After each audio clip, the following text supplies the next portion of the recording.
Good. How's it going, everyone? We are now live, and I would like to welcome everyone who is watching to Consensus Crew live stream volume 3 after fucking 4 years. Consensus returns, and it's pretty much we are the Sci-Fi Society, of course, but it's more like a breakaway from the Sci-Fi Society's type of content we put out, like a lot of action, a lot of science fiction. You know what I'm talking about. So we're trying to get more into, let's say, in-depth films about not just science fiction or action, whatever. When we're gonna get into this, especially with this film, it's it's a brutal movie. But before we get to that, I want to introduce my guests, of course, the Sci-Fi Society themselves, Big Bad Wolf, aka Johnny Coon, and then we got Jedi Granville, aka Sexual Chocolate, and we have Gojira 51, aka Big Matt. Big And Matt. exactly, Big Matt. Big Mac. Yes. And remember, I'll take it. everyone, we are the Sci-Fi Society, and the Sci-Fi Society brings you Consensus Volume 3. So we're gonna get to a film that came out in 1980. It actually came out in 88 because I think it's a French film, but it It's came a out. yes. Yeah, it's a French film, but it came out in the States in '89, which is just a year later. And yeah, this film is from my childhood. When I first saw it, me and my mom were intrigued. We were glued to the TV. It was brutal. It's very primal. You know what nature? What is nature? Nature is beautiful, but it is horrendously brutal. It's unforgiving. It is unforgiving, and a lot of us, especially not everyone, but a lot of us who grew up, in harsher, not saying harsher, but grew up in harder, upbringings, understand this. And I wanted to talk about this film, and I remember what Gojira told me. We were talking like a week ago, and he said, "Oh yeah, I have it. It's right here on Peacock. I'm gonna watch it." And then right now, before we start, he's like, "Who picked this movie?" It was.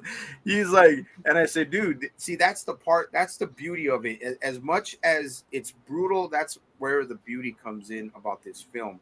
They don't make films like this anymore. They do not make films the way this is supposed to be, because that is nature at its harshest, at its most devastating, but yet beautiful. So that's why we're talking about it. And I'm going to ask everyone before we get to, Big Bad Wolf, because I want to start him off, because he's pretty much, this is what he studies. This is what he does. This is what he wants to do as a career. So Listen to this man. exactly. Listen to him. Yep, exactly. But I want to ask everybody here first, before we get to that. I'm going to start with start with Big Bad Wolf. When did you first see this movie? So I first saw this movie when I was around 9 or 10. I was at a friend's house I used to hang out with in a nice little town of Coscolang, Missouri. His grandma had a lot of VHS tapes, and I happened to stumble upon The Bear. And so when I first saw this, when I first put it in, I mean, I've always been big into nature growing up. So when I first saw that film, I'm like, I have to watch this. I like watching films, especially when we focus more on the animal as more of a character than as a horror icon. Exactly. And so it was definitely a very amazing film to watch, because, as these guys mentioned, it showed not only the beauty and the harmony within nature, but also showed the how unforgiving it is, how things can go to hell just like that. And I will say a lot of the animals were pretty nicely portrayed, but I felt like they over-exaggerate on a few aspects, but we'll get into that as we go more along as we discuss the film. But I thought everything was great, and it was definitely amazing to see Bart the bear when he was still in his prime. Like, to see how that bear was in his prime. I mean, I went over the stats with Sci-Fi earlier. That bear was an absolute unit. No, that bear was a specimen. He was a freaking specimen, dude. I mean, Big Bad Wolf said what? Almost 1,800 pounds. Yeah, but we looked it up at the stats. He was almost 1,800 pounds and almost 10 feet tall on his hind legs. That's almost 2 tons. Yeah. And imagine 2 tons just freaking falling on your arm. Actually, that's 1 ton. Well, 1 ton, like, well, we know what we say. Well, we wouldn't know because shit, we're not out there, Yeah, right.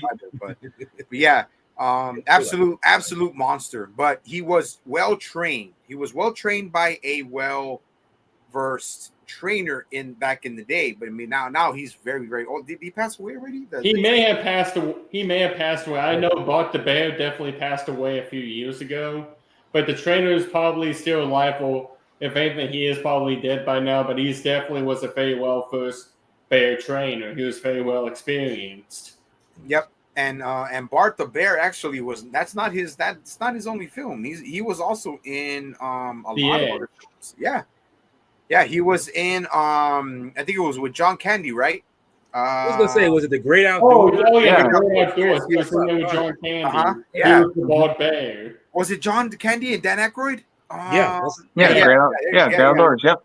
And then also The Edge with Anthony Hopkins and Oh, The Edge. Baldwin. The Edge. And Yeah, I think that was Bart's last film. Yeah. last film. yeah, Okay. it was The Edge with Anthony Hopkins and Alec Baldwin. Yeah. And that was Bart's last. That was the Bear's very last film. Yeah, it was. Yeah. Like, no, dude, Bart was well known, man. But unfortunately, he died of cancer. And I think he was like 8 or 10. I think he was like, no, he was close. No, he was way older than that. If I remember Okay. correctly, yeah, he was probably around. He was a little over 30. Oh, okay. Well, in which in bears in the wild tend to live to around 20 to 25 years, but they can make it up to 30 if they're in captivity. Okay. Okay. So yeah, and yeah, Bart was well known, dude. Well known and fucking terrifying, dude. He was fucking terrifying. Like, I don't care how tough you are, you're a bodybuilder, this and that, dude. Bart comes up to you, he's gonna rip your head off. I don't give a shit what anybody says. Yeah. But see, that was the it factor also. Before I get to Gojira and then Jedi, Bart had that, like, he had that stage presence, dude. Not just because of his stature, because of how much of a unit and how fucking of a specimen he was. He had that, like, if his trainer wasn't there, bro, God forbid anybody try to fucking get close to him or whatever. That and I'm gonna say this. Watch. Do I agree with everything about training wild animals? No. Look what happened to what other the guys in Vegas with the tigers. Siegfried and Leroy. Yeah. Look what happened with that. You cannot. Me personally. Even if I had money, even if I was rich, whatever, I would not have a wild animal as a pet. Mm-hmm. I used to work for a guy on his blackberry vegetable plantation in my hometown. He came from California, and he at one point had himself at the mercy of a puma that was being trained for films, and he had one literally pounce right on top of him. Oh wow! Did he attack him? Yeah, he was attacked by it. Even a puma, dude. Even a puma, like a puma. People are like, "What's a puma?" Well, It's also a mountain lion. It's also a mountain lion, a cougar, Florida panther. Yeah, panther, a Florida panther. There you go. But I see. There you go, Reed. There you go. He knows this. Yeah. We got Big Bad Wolf working on this motherfucker. Well, there's a guy who I watch he's well known as being a gator and crocodile handler down in Florida. He said of all animals he's worked with, he trusts gators and crocs more than he trusts a big cat. Well, yeah, dude. I mean, dude, like, that's what I'm saying. Like, even me as a person, hey, if you want to train, that's your love. More power to you, man. But I could not do that. I cannot have. I mean, fucking. You guys know Odie's fucking wild enough with his loud ass bark, and he's a tiny ass dog. Like that is. See, because I'll just say this: the closest I had to supposedly an aggressive dog was a pit bull when I was 11 years old. Mm-hmm. That dog, for me, never hurt me, never hurt my family, never even hurt my neighbors because they all knew who he was. But God forbid somebody comes in that he doesn't know into this yard, he's going after him. We had to literally put like a thick, at least 3.5-inch collar, because his head and neck were so big that the last time we left him on a regular chain, he broke it. So we had to put him on a heavier chain, which is about that thick. Yeah. And he was so used to it. But in the 90s, there were stipulations back then where if you have a pit bull, you have to literally have a chain. And the way me and my family we're like, fuck that. The cops aren't around. We let him loose. We had a big ass yard, big ass everything. You know what he would do? He would go nuts, especially during irrigation, bro. Irrigation, dude. He was running in that water and just splashing in everything, man. And I'm like, but his head was so big. I wish I have a picture of him. Hold on, let me just show that. Let me show it real quick. This is interesting. That shows right there how much sci-fi has so much of a love for animals.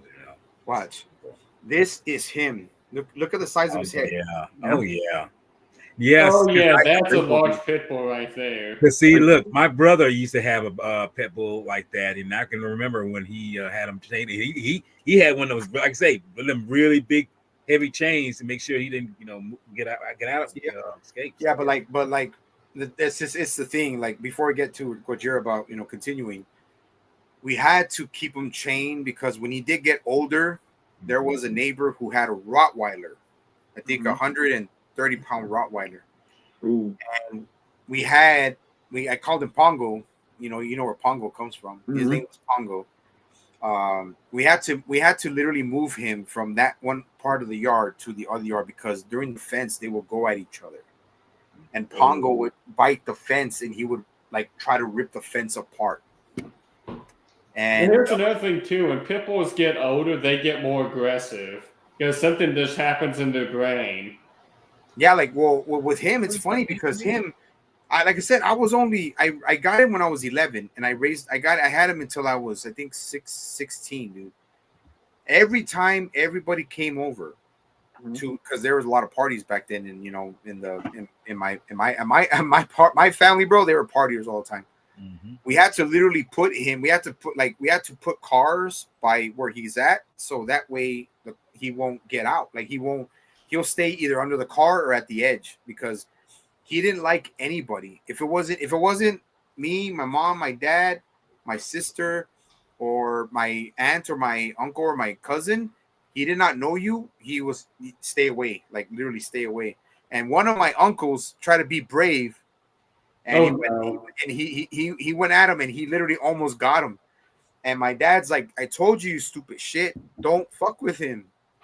like he's like we put him over here for a reason. So why are you fucking with him? Like, don't do that. That reminds me of when I was 10. I found out the hard way what happens when you bother a certain dog when they're chewing on their bone or a chew toy. So my friend who I used to hang out with in Scouts, his family always kept Akitas. For those of you that don't know, Akitas are a very large husky-like dog that are used Japanese. Yeah, they are pretty much bred to hunt bear and wolves in Japan. That's how, like, they're much larger. They're larger than Malamutes. They're larger than Huskies. Well, they had one by the name of Hercules. He was over there just chewing on his bone. I went to pet him. He's just going, Yeah. I didn't know any better. I'm like, so I went to pet him more than eventually. That dog gave me a bark that was like very menacing. Like, it was I am going to rip your throat out. Mm-hmm. And his mom was on the phone outside. She could hear that dog bark bloody murder. She stormed in and beat the holy crap out of that dog. And she immediately took his bone from him. She goes, "Go pet him, kids. You can go pet him now. He won't do anything as long as I got this." Yeah, but why the hell are they beating the hell out of the dog for, man? What the fuck's up with that shit? Well, it's because he was barking at me at that point. I was a 9-year-old kid. Oh, okay. And pretty much my grandparents went away to Connecticut to see my family. She's pretty much taxed with looking after me like her own child. So at that point, she saw it as, hey, one of her cubs is in danger. Okay, not beat the crap out of him, put him in his place. In other words, she didn't beat the crap out of him for no reason. She pretty much put the dog in his place. Now with this face right there, would you try to take his bone? No. Right. Literally, see, he looked mean, but with me, dude, he never, ever, like he would literally, like when I let him loose, he would jump on me, and he was too big, and I would catch him, and I would fall. So it's like, because I was 11, and he grew up so quick, but there, like he never ever. My mom and dad were always like, everywhere I went when he was loose, he followed me everywhere. Yeah, my sisters, we have German Shepherds at my family's place. We have 3 German Shepherds, Ruger, Piper, and Timber. Piper's more of the outside dog that's an honorary farm dog. Timber's like your family pet. Ruger is literally your very alert guard dog who's always barking and growling at everything he's smelling. And like he loves people, but the moment he thinks you're a threat, he will be barking bloody murder at you the entire time. Like, he loves people, but you know when someone's bad when as soon as they walk through the door and he starts wanting to actually kill them for a change.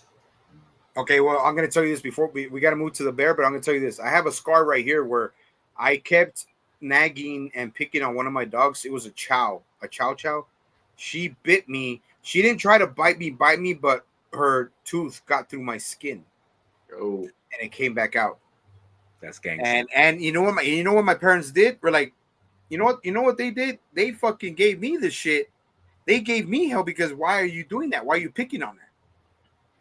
And they're like, we're not gonna hit her. You know, you're gonna get it. You know what they did? They put me in a fucking room. And I was like, and I had a Band-Aid over my face because my dog just literally freaking put her thing in it, not because she wanted to, but because I was literally aggravating her. I was only freaking 8 or 9. I was about to ask you how old with her. I kept playing with her, threw her around. She got mad, and she wasn't trying to bite me, but her tooth did, like, she literally went in my skin and came out. Mm-hmm. So if you guys would know anything, bro, I've been through fights, dog bites, all that shit. But anyways, now back to the bear. Gojira. The first time you saw this movie. First time I saw this movie, I was a little kid, probably 4 years old, and I saw it in Pennsylvania. And it was a bit much. It was very, very realistic. I thought it was nature. I thought it was like a legit National Geographic movie. I thought it was very real and very well done movie. Yes, Bart the bear is quite the specimen of a bear and very impressive animal. Let's talk about the cub though. The cub pulls on the heartstrings. You know, all the little the coos and the little roars it does, and you just feel bad for it. This cub definitely has a case of the Mondays. You know, everything bad happens to this bear in this movie. You know, the loss, the constant bad that happens to it. It's constantly there. We'll talk about it when we get to the movie, but you know, and then thankfully we don't really have that big of a human cast to it as well, and they're actually a very good cast as well, and it's a very old-timey movie as well, 1800s, so I can really dig into that. I like the old 1800s as well. I like the weapons that they use in this as well. It's kind of like you kind of wonder why they're out doing this, but you know, that's the way they lived back then, you know, hunting, you know, gathering what they need. You know, it was more of like a subsistence living back then, but you kind of wonder why they're hunting animals this large if they're just looking for, you know, food. But that's just the way it was back then. And it becomes almost like a thing of pride when it gets to a certain point of the movie. And it's like, But another thing, I was raised on a lot of nature horror movies. So one of my favorite films is Jaws. You know, we've all talked about this movie in length. And this movie is not a nature horror movie. It's actually represents nature, like you guys were saying earlier, in a more positive light. Now, I want to hear Big Bad Wolf's take on the things that it doesn't do complete justice for. I'm curious about that.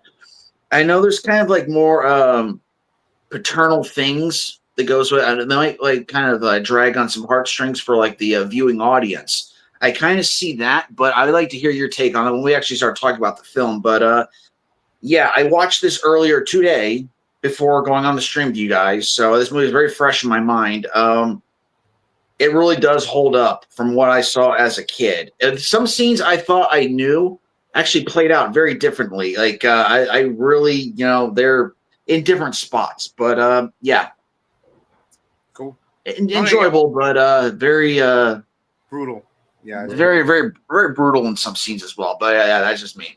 And like I said, before I get to Jedi Granville, like this is why the consensus stream that we're doing now, it's like even Walter knows because the last time we did consensus was 4 years ago, but it's deeper movies, deeper meanings. I'm not saying sci-fi is not deep. I'm not saying horror is not deep, but this shit is like movies like this. They don't make movies like this anymore. So it's a very deep and impactful movie. Yes, this movie is real, raw to its fullest form, Mm-hmm. and that's what I love about it. Like that's me, raw, real, no fucking bullshit. I love that kind of stuff. And I'm a picky motherfucker. You guys know I don't watch everything. I'm a picky motherfucker, but anyways, having you guys on here is what the whole point is about the consensus crew bringing it back. And then down the line we're gonna bring film in for Walter will talk about it, but well. Your take. First time you saw The Bear. Oh, this is damn, dude. This will show my age really quick. I was only 20 years old when I saw this. That was back in 1990, and like I say, I was 10. Yeah, well, like I said, that's gonna show my age, But it was like I say, it. And see, the thing about this film is that, like so many films I've seen before, that deal with the uncanny. Primal. The primal, yes, thank you, of nature. It's just that nothing is fair, but nothing is, what it is. It's like you just have to accept it and move on. It's like just Exactly. like you. And you watch it, and like I say, it's crazy, and it's funny when you brought up your. We'll get to the dog scene, but it's funny when you brought up your dog from the past. I still had a dog, and this is probably what a lot of people do not know. You probably don't know or may know. This was at a time where I still had a pet in my presence, But after she passed away 2 years later, I didn't want to have another pet because I felt too. When you said it, dude, it hurts. Yeah. Fortunately, she died of old age, which is acceptable, But time before, I had another dog, and this is and the funny thing is, it's funny. The bear that's in this is like a big Kodiak bear, It's kind of like that size, and that's what I called a dog that I had years ago when I was in my teens. I called a Kodiak. This just shows how that I just can't handle having pets because, and this is just a sad state of mind. This is how brutal things were around that time. You go to school, you make sure that when you come back, you say, hey, pet him, make sure he's loved and everything. Well, I guess he got loose, and one of my neighbors pretty much unalived him by running him over. And let me just say that thinking about it now, it's I can't really talk about it too much because It's okay, man. But no, you don't have to, but we understand because it's the bottom line is it made me when y'all was talking about your dogs and everything. When you talk about your dog and everything, man, I was just like, I had to kind of cut the camera off for a second because it's like I remember that moment, and then like I say, my last pet that I have when she finally passed away, it's like this is one of the reasons why I don't have pets because I can't do it, man. I can't do it. And I'm watching it, and like I say, watching this film, rewatching it, I realized like. This is one of the reasons why I say I don't have because life is brutal that way. You can't stop the brutality of life. It's gonna keep on, and nature is a fucking bitch. She's gonna claw at you no matter what. The chains. It's not even tugging at heartstrings, bro. It's chains tugging at the heart. It's chains tugging at the heart, and see, and that's why with me, like I understand where you're coming from, and that's why that made me. But the thing is, I love the movie, and watching it, watching the little bear cub. I think what was his name? I think there was two. They used two different. They used Well, two there's Yoke the bear. That's the cub. I'm not sure the older one that they used. The other one is Bart the bear. Bart, But what his I'm saying- name in the film is Kodiak. Okay, but Oh yeah, you talk about the mama bear. no, the baby bear. the baby. No, Oh, bear. the the cub. baby bear's name is Uke. Okay, Oh, Uke. Uke. Okay, Uke. Uke, yeah. Yeah, and Bart wasn't just a bear; that was his best friend. Yeah, yeah, like Mm-hmm. like Yes, like, sir. no, that's a good take. Well, like you're in other words, you're saying that the cub is it reminds you of some of a pet you've loved your whole life. Like you wanna make sure that you every time that in other words, when you watch this movie, especially back in 1989. You want this animal to not get hurt. You want this animal to survive. You want this animal to live, to thrive. To enjoy life. To be there, Yeah. and it's like loving, and it's like. But Yeah. you know the reality. This is what you have to realize. The reality is real, and it's unforgiving. It's not gonna apologize for what it does. No. It's not gonna apologize for what it is. And this film here definitely shows that, because I said this is a PG movie, not PG-13, not even an R.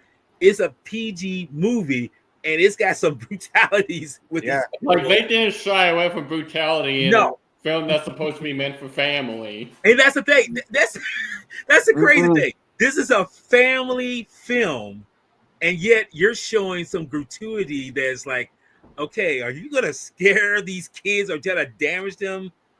Yeah, I remember especially those that grew up on a farm and had horses, or grew up on a ranch and had horses. Like, if I were to show this to my sister, I would have to warn them, like, sis, you may not want to see this next part.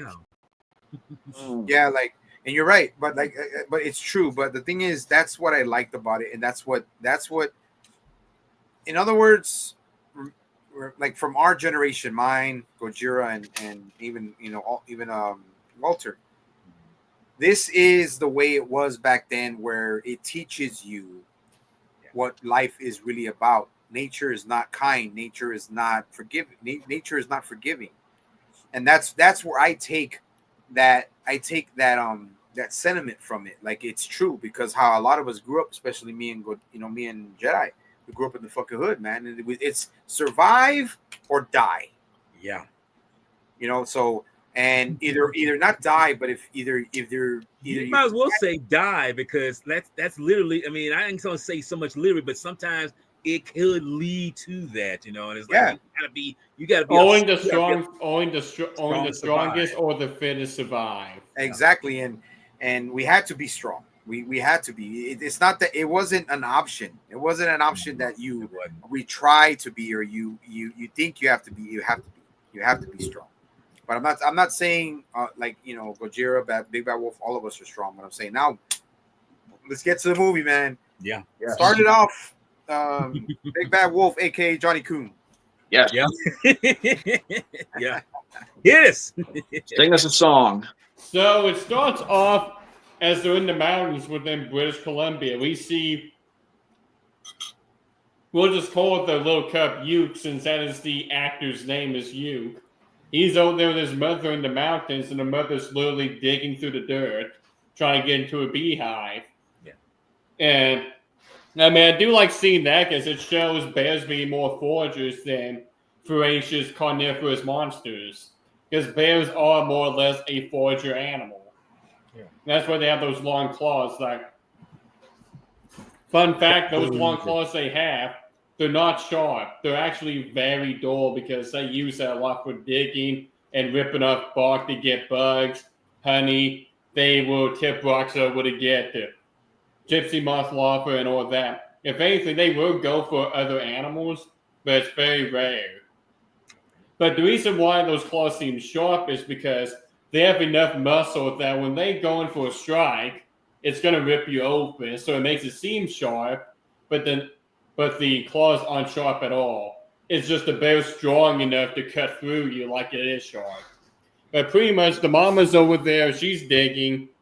She's trying to get the honeycomb. She gets the honeycomb. She's getting stung. She's reacting to getting stung by the bees, in which I will say, whichever bear they used for the mama also trained that bear very well, because she was literally reacting like she was getting stung by actual bees. She's getting the comb. She's eating it. The little bear's trying to get what he can from the mama, but it's like mama's not wanting to, trying to share, but she also can't share. She's grooming the child, showing, again, a mother's instincts.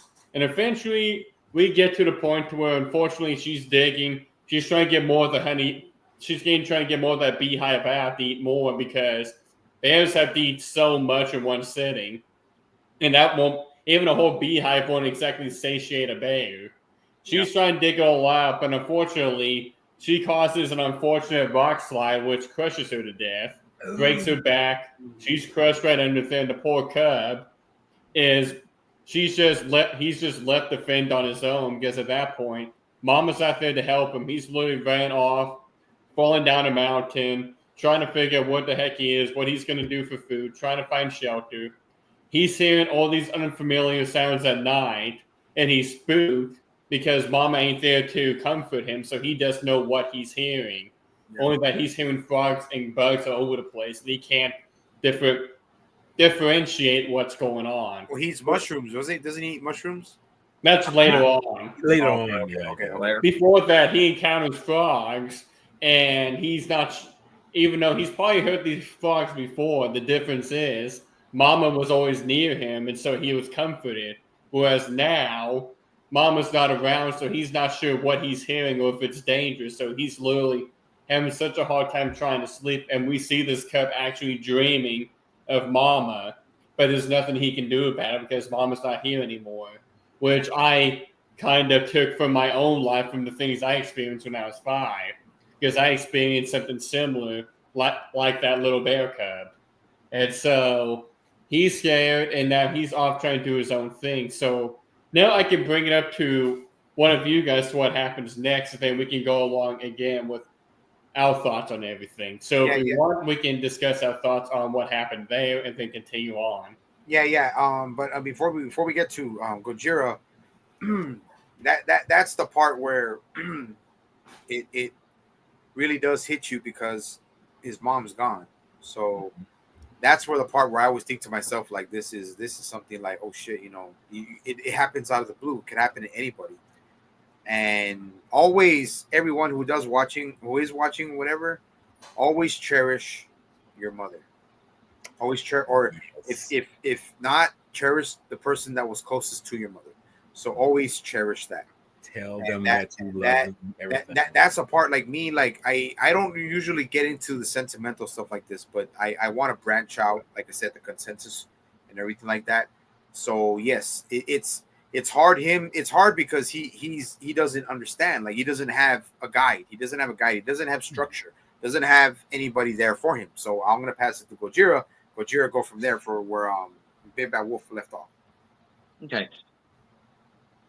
So our cub is now traveling on his own after he experiences, I don't want to call it a nightmare, but it's a very vivid dream that he experiences. And he's experiencing all these new sensations after encountering the frog for the first time. And then he comes across the bear, our main bear. Bart the bear.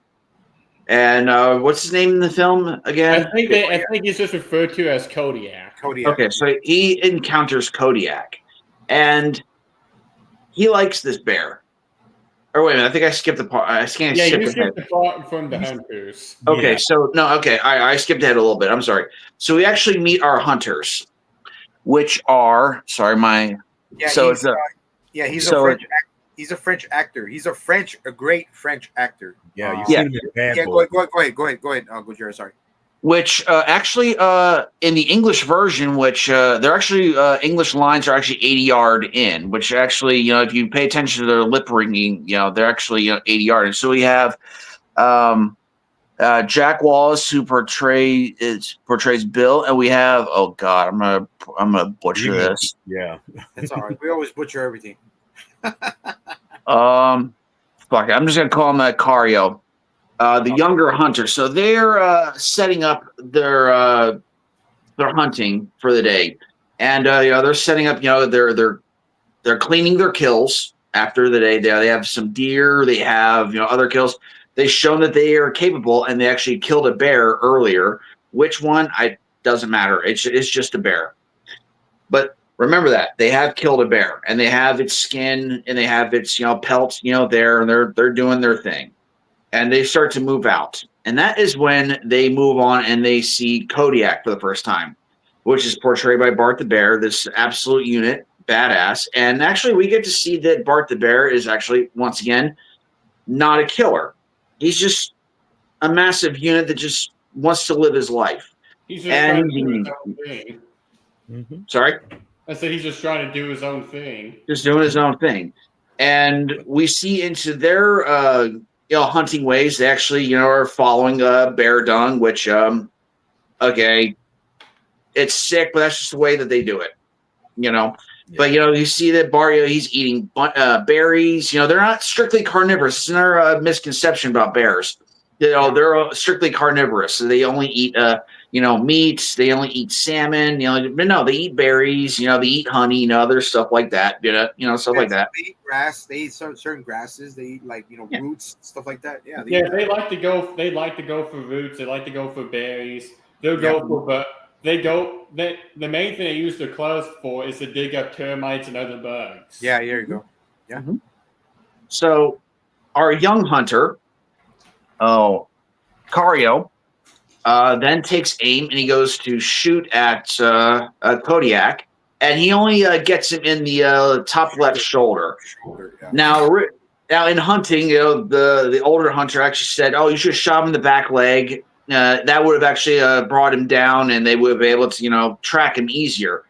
That's when he's like, "Oh, he's miles away from me." Like, I don't know about miles. With a fresh wound like that, I'm pretty sure he would have slowed him down a little bit. Well, Kodiak actually circles around and goes back to their camp and actually wreaks havoc in their camp, and that's where we see the actual spirit of this bear and actually tears it apart. Where we see the ferocity and actually kills one of their horses. That's where we were talking about earlier of the brutality of this film, more brutality of this film. And we see, go ahead. I wanted to add real quick. The carnage that the Kodiak left in their camp, when only one of the mules, that Kodiak was so enraged by his wound that he didn't even think about that other one.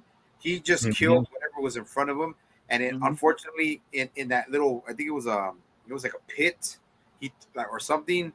Who knows what he did to that horse? But the tear of blood running down that horse, man, was brutal. Yeah. What I was gonna say too is that whenever I revisited this film on Thursday, I was shocked. I was like, "Holy crap!" I don't remember seeing that, and I don't remember that being in the film. I must have gotten a different version or something, but just to see that sheer carnage and gore, I was like, okay, I do not recognize that ever being in the film the last time I remember seeing that movie. Yeah, but I will also say this, it kind of gave off more that the bear's venge. That's one thing that I felt was over-exaggerated. Bears aren't a vengeful animal. They're not going to, because what it's implying is that he knew that was their horse and he took it out on them. As a way to be like, "What, you're going to shoot me? Fine. Good luck getting back home and finding me now, buddy." Bears aren't really a vengeful animal. Kodiak would just kept running until he slowed down when he felt like he was far away from the hunters. Now, that was a tiger, on the other hand. Tigers are a vengeful animal. But you're right. But remember, it adds to the story. Yeah. It adds to the story of the film that, okay, you shot me, and I circled around your camp and happened to run into one of your horse and your mules. I let the mule live, but I killed your horse. So that's where the part of the story, it runs with the story. It makes sense. Yeah. It makes sense. Well, go ahead, Gojira, keep going. Well, not to bring up another franchise, but it reminds me of the film The Wolverine that came out in the later 2000s, where hunters were hunting a bear, and when they put an arrow in him with a lethal dose of mercury, it actually, hunted them back down and then, kind of ripped them up and drove them off. So it's kind of like this dramatic feeling. I guess they just want to add a little drama to the film. But anyway, Kodiak went. Can I just add to that? I'm sorry. Yeah, go ahead. The Wolverine, like yep. he's literally trying to communicate with this bear. The bear's literally telling him, "Fucking kill me. I'm fucking dying. I'm in pain. I'm suffering. Fucking kill me." And then he listens and hears the bear, and that's when he goes back to the bar and he finds the guys who shot it, and he beats the shit out of them and almost kills one of them. No, that was the only guy, because that was the only guy that survived the bear attack. Yeah. The other guys were dead. Attacked, and the guy goes. And he said, "You didn't even have the freaking guts to finish the fucking job, so I had to do it myself, motherfucker. So now you're gonna pay for it. I'm gonna kill you. I'm gonna beat your ass because you didn't do that. You did not kill the bear and put it out of his misery. Because remember, the Wolverine killed it.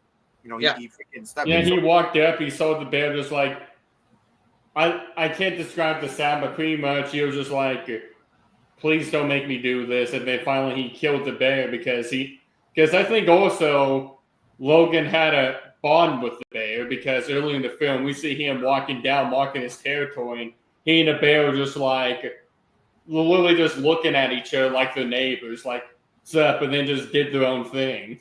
Yeah, the bear would look at him and like go like that. He's like, "What's up?" And then Wolverine's like, "What's up? You go your way, I go my way." But no. Yeah, but I thought it was like an interesting reference that, it happened in this movie, and then later in that movie, years later, it's kind of like they kind of like they like rhyme in a way. Intertwined. But it's interesting. They just showed the bear pretty much eviscerate this horse, and then just the lone teardrop come down. So after that, the one hunter, he sees that there's another horse with just a little bit of a rip in its shoulder, and then he falls in like they want to imply that he breaks his ankle, but he's fine later in the film. And that's when they call for some backup with the dogs. That's later, and that's when Kodiak is actually, limping from his pain. Which, again, credit to Kodiak and his acting and the trainer of showing off Kodiak. It looks like he's really hurt in the film. He's really selling it, and that is when the cub, meets up with Kodiak for the first time, and he's just telling him to buzz off. I don't want anything to do with you. Just go away. I don't want anything to do with you. As he's laying inside the little pond. He doesn't lay in the stream. He lays in the pond. And that is when the bear, the little cub, goes over and starts licking his wound. And that's when the bond actually first comes. So we have this very dour and this very, sorrowful movie. Starts to have an uplifting moment. Yeah. And it's a beautiful moment. And that's when the bond begins. And they start to go off, and then later that night, that's when Kodiak actually feeds the cub, gives him some salmon. Which animals this large, you need a lot of protein. I can see a cub like I can I'm thinking to myself, like, when it comes to fish, like, I don't think I could actually eat that much salmon, but like, okay, yeah, I can see a cub eating protein. Well, there's a good chance Kodiak could sense that the young cub hadn't eaten in a while. That's true too. Yeah, he could probably sense that. Have you guys ever had grilled salmon? Yeah. Oh yeah, I have. I don't like fish. Grilled seasoned salmon, like with what do you call it? With that's always you put that, you use the brush and you put the marinade on it. Not the marinade. You keep dousing it every time you grill it. You keep dousing it. You grill it again. Chef's kiss, man. But yeah, he, like what you were saying, he's just throwing them salmon. He's like, okay, I have one, and I got two, and I got three. He's like, there you go. Mm-hmm. And I'm like, I was laughing because like he's not gonna eat all that, but I mean, but he's being grateful because he literally healed, or probably maybe, partially healed or something. Yeah, like partially healed him, and like maybe when he was licking, he probably got the bullet out, or the lead that was. Well, pretty much, there's a thing that animals may lick each other. There's some kind of healing property to that. It's either that or it takes away the searing pain, so the animal is able to finally quit that. Like that's why if your dog sees a wound on you, Now, of course, vets would say don't let them lick you because you don't know where their tongue has been. But that's when an animal tries to lick you, like your dog or cat, because in their mind, that's what they do in their wound is they lick each other because they believe that's going to heal them or at least get them by for a bit. Yeah. Okay. Sorry. Go ahead. Go, Jared. I didn't mean to interrupt. So, by the way, I'm more of a sushi guy, so I look forward to wanting to try grilled salmon. But yeah, it does look good. But anyway, so their bond begins, and that's when the dogs show up. Which I'll hand that off to Jedi if he wants to take over from there. Oh, you got to give it to Jedi. Now Jedi's gonna fucking. I mean, I can keep going if Jedi. You don't want to talk about it. Jedi, you want to talk? I got you, Jedi. I can do it. No. Okay. No, I gotta take this because go ahead. This is a moment because see, the dogs come in when the older gentleman that was with the younger man goes off, says, you mentioned, said, I'll be back when your, ankle heals up, you'll be healed up pretty well. So he goes out to get this tracker so that they can pretty much hunt this bear, and everything. So, oh my God, let me just be honest with you. I don't even remember this moment too well, but when I rewatched it, it's like, damn, okay, this makes sense why so many animal lovers or dog lovers will really get the brutality of what nature is all about. She ain't going to be forgiving. She's going to say, fuck you. Go ahead, Jared. Jedi, if you want, I can take it from her. If you want. Are you sure?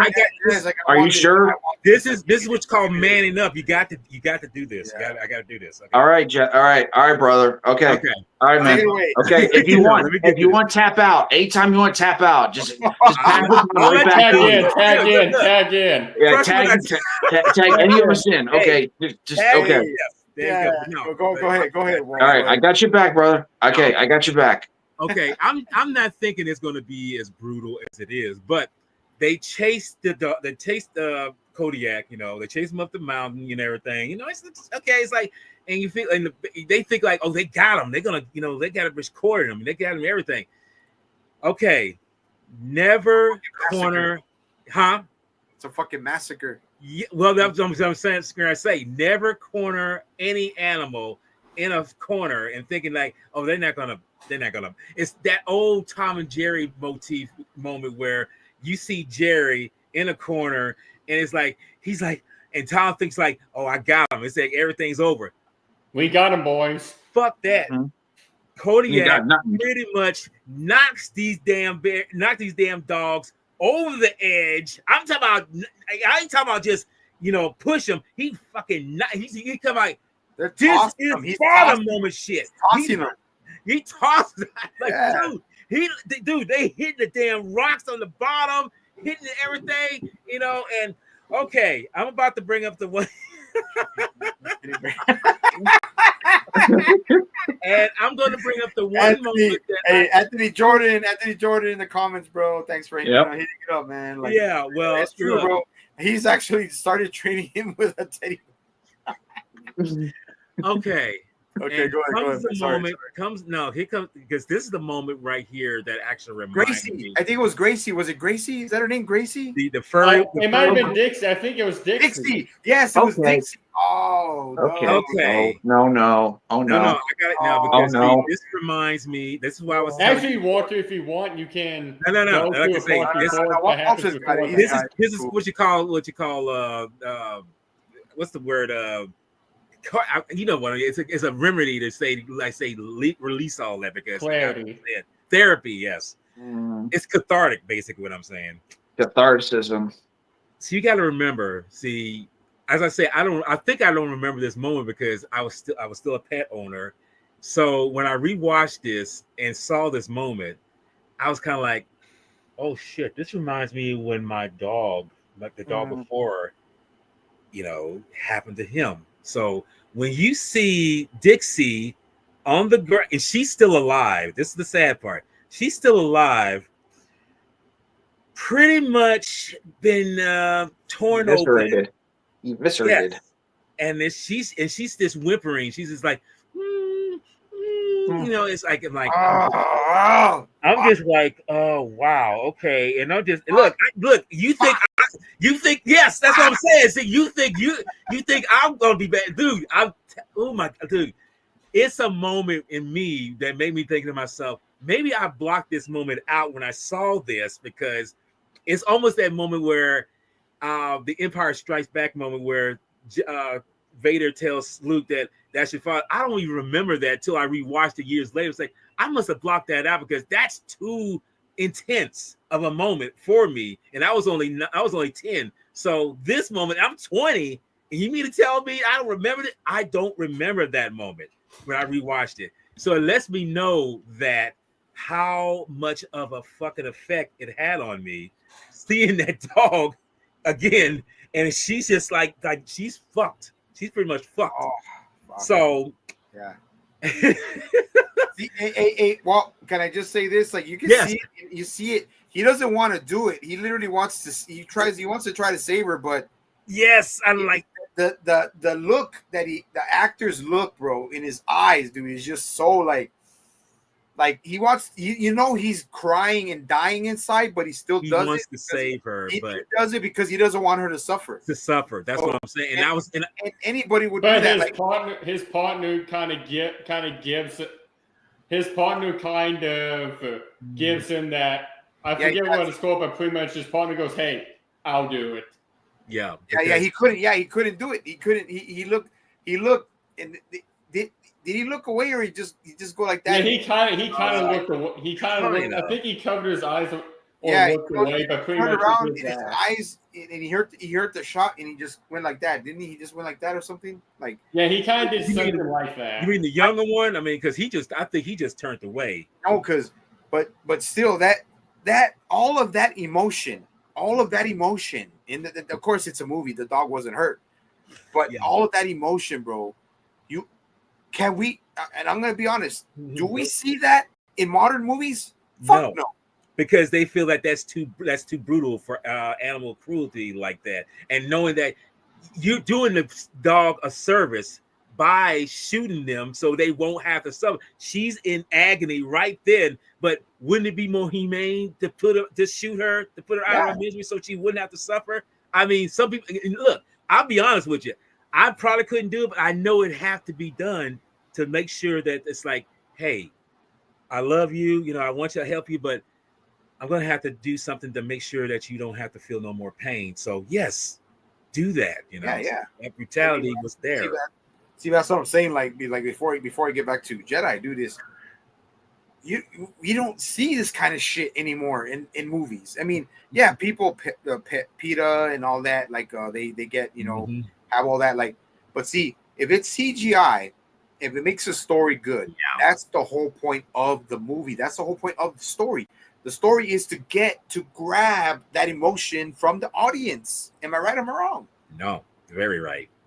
Like, and they don't. That's why every time you see a dog in peril in any movie, you're like, oh no. Every time you see it. See, like even if me, like if I saw one, you know, God forbid, if I saw something happen to one of my dogs, and I know it's, I hate to say it, and I know it's over, I'm not gonna. I would hate to do it, but I would just break their neck so they don't feel nothing. Oh my God! Wait a minute! It's kind of like what Gojira just said. I'm talking about a different movie here, right here. Who's ever seen I Am Legend? Yeah. Oh, that's the. I'm gonna look. We gotta get this. Why? No. You're killing me. You're killing me. Look, I'm telling you. Look, you're killing me, Small. Look. I'm killing you. Trust me. When I see this scene, how Will Smith had to do what he had to do. No. Well, I'll just say that what he had to do was because you see the dog changing, but it's like in his back, he's like, I just can't look, but I gotta do this. And dude, I'm talking about that. It's got to be the most like grab you moment. And sure enough, it's a little CG, but it's a real dog. But it's that moment. It's like, yes, this is what I'm talking about. That's the moment we see that dog literally start to slowly change. That we're like, no, it's gonna happen. So it's like, See, see, this is moments like this. You can't do much of anything. Yes, I know, but see, You. but I'm telling you, you look. If y'all felt it, then you know how I felt because I'm watching this dude. I'm just like, oh God, he's got to do this. You know, it's like he's got. He's crying. He's crying while he's doing crying. Yes, he is so 50 cycles in the ISO cubes. He's such an emotion right there because this is the last piece of something that was part of his family. And if you notice, if you've seen the movie, you know exactly what the reason why he feels what he's doing when he finally puts her down. It's like he's lost everything. You know, that's the moment. So it's oh, look what you did, Walter. You made him go idle. I made him go idle. You're killing me, Smalls. But you get what I'm trying to say. I'm not trying to make you dumped him down to a profile picture. You know, it's the whole point of knowing that that's how this film here really is supposed to get you in the field. It's supposed to grab you. I just went to go hug my dog. I just went to go hug my dog. That's all. See, that's what I'm saying. See, that's the whole point. I told you before, another film that I saw made me appreciate my mom. This is how this film makes you hopefully appreciate, you know, the pets that you own, which is why I say I don't own any pets anymore because I don't think I'm emotionally stable enough to deal with the loss. And I feel like if I had a dog right now, I would love her, love him all the time. But I feel like it would kill me because it's like I got to watch this furry just go out, you know. And like I say, this film is unapologetic. This film is definitely unapologetic when it does what it does. Unapologetic all the way. Brutal, yes. So to get past the brutality, we've seen what happened after. They see the cub. They see her. I mean, him. They see him. Oh, wait. Here's one part that we forgot to talk about. Okay. Yeah, that's what I was trying to talk about. Yeah.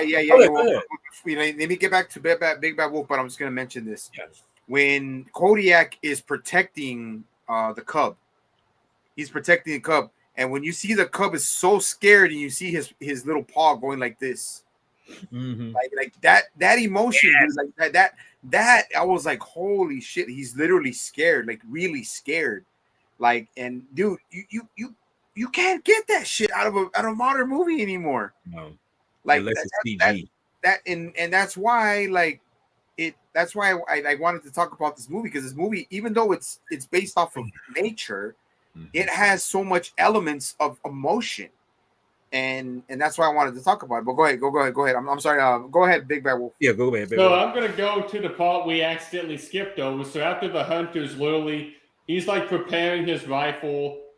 And like we see him cut into the bullets because I think what that's supposed to do is supposed to make them all hollow tips, so they do more damage. You can actually go through easier and get bigger wounds. Well, before that, what we also see is eventually Kodiak is having a mating ritual with a female bear. Yeah. At first, I thought it was a male bear and he was getting ready to challenge him until I see him literally stand up and he's literally scratching himself against the tree and shaking it. We see the little cub, you, start to copy his moves and do what he does. He's like, oh, hey, I like what he's doing. I'm going to do it against this nice little tree right here. And so as he's doing that, eventually, I guess the female bear, she eventually gives like pretty much like, okay, you have my interest, come with me. Mm-hmm. And they just had to show the side of the rear end, and the bear's like, okay, Bubba, I'm coming over. And we just see the bear just run right over. At first, I'm like, at first I thought, because we see Kodiak give out a roll, I'm like, oh, he's about to beat the crap out of this bear, because I still thought it was a male he was getting ready to fight. Mm-hmm. But until later, we see from through the bushes, certain movements that look like two people inside bear suits on top of each other, and you just hear them growling, but it's like they try to make growling moans, which is part that I think is very over exaggerated. They were boning. Yeah, I know. That's the part where I feel is over exaggerated because the bear would just be a low growl as he's doing so. There would not be these growling moans that they had going on for 5 straight minutes. Like I'm laughing my rear end off the entire time because I'm like, oh my gosh, they really just went ham with this. Well, they can't. And well, we. I don't mean to interrupt you, but it's because they can't. I mean, you put two huge bears like that, they might fucking kill each other. So it's like, so I mean, even the trainer like probably said, well, Bart, is they can't, they don't. It's in other words, I understand where you're coming from, but I'm going to point this out. Mm-hmm. If bears are not in estrus, is that estrus? They're not, or a female bear's not in estrus, or she's not like in heat or whatever. I was gonna say heat. Yeah, it's not gonna happen. But it was fucking funny as fuck seeing two fucking people in a bear suit fucking act like they're bony. Yeah, obviously, but I'm saying like just the sounds they were making, I felt was over exaggerated. Oh yeah, they'll just be a low growl. It was 1988. Bro. Yeah, but then we see the little cub as well watching the bear do what he's doing. That's a cute dog. That's me right there. That was my Wedo. Got some skinny legs, man. Yeah, that was me right there. Hey, I was only 11, dude. Sorry. Well, so we see Yuke over here just kind of like watching Kodiak doing what he's doing to the female bear. Then eventually he goes and runs off and does something. That's when we see him stumble upon this toadstool. And he eats and he freaking hallucinates and sees all the frogs. He's seeing all the frogs. He's psychedelic trip. He's almost having a Native American. He's high as a motherfucker. And he's almost seen. I think he's almost seen his own version of a Native American vision. Because eventually we see this wood in the shape of a bear that eventually becomes his mother, and we just see more of the frogs. He's just like, "What the heck am I?" Like, he's literally wondering where the heck he's at. I'm literally laughing. Because, like, I can't believe I didn't notice this until now. This bear is freaking ate psychedelics. Yeah, the mushrooms become flying saucers and everything. Yeah, it was all over the place. And then at one point, the next morning, we see Kodiak. We see the female wakes up and walks away. The little bear wakes up, and Kodiak wakes up as well. He goes to leave. As he goes to leave, the little bear encounters this turtle and decides, I'm going to copy what he's doing, starts trying to copulate the turtle. And I'm like, no. I'm like, what the heck? I swear I didn't know if that's what he was trying to do with the turtle. That's what he was trying to do, because you see him thrusting into the turtle. He's trying to bang the turtle? Yeah, he was trying to bang the turtle. Like, I didn't think that's what he was doing. I didn't realize. Hey, what version are you watching, fucking John? What the fuck? What the fuck is that? I was trying to play a PG on this show, but okay, all right. But Gojira, when are we ever PG? I was gonna say, hey, it's a PG movie that we're reviewing. Yeah, it's a PG movie in all fairness. Hey, but but homeboy little cub was high as fuck. Yeah, he was. But then he was seeing some shit. Yeah, he was seeing some shit. And then I will also say this: so it's not often that a male bear will help out a cub like that in the wild. Like, the most you'll get is like there was an instance where a tigress got hit by a car in India and let the cubs out to fend for themselves. There was this male tiger that would actually come in, kill it. It would kill something, and it would leave its kill at the den that they're at for them to eat. Because it turned out that tiger was their father.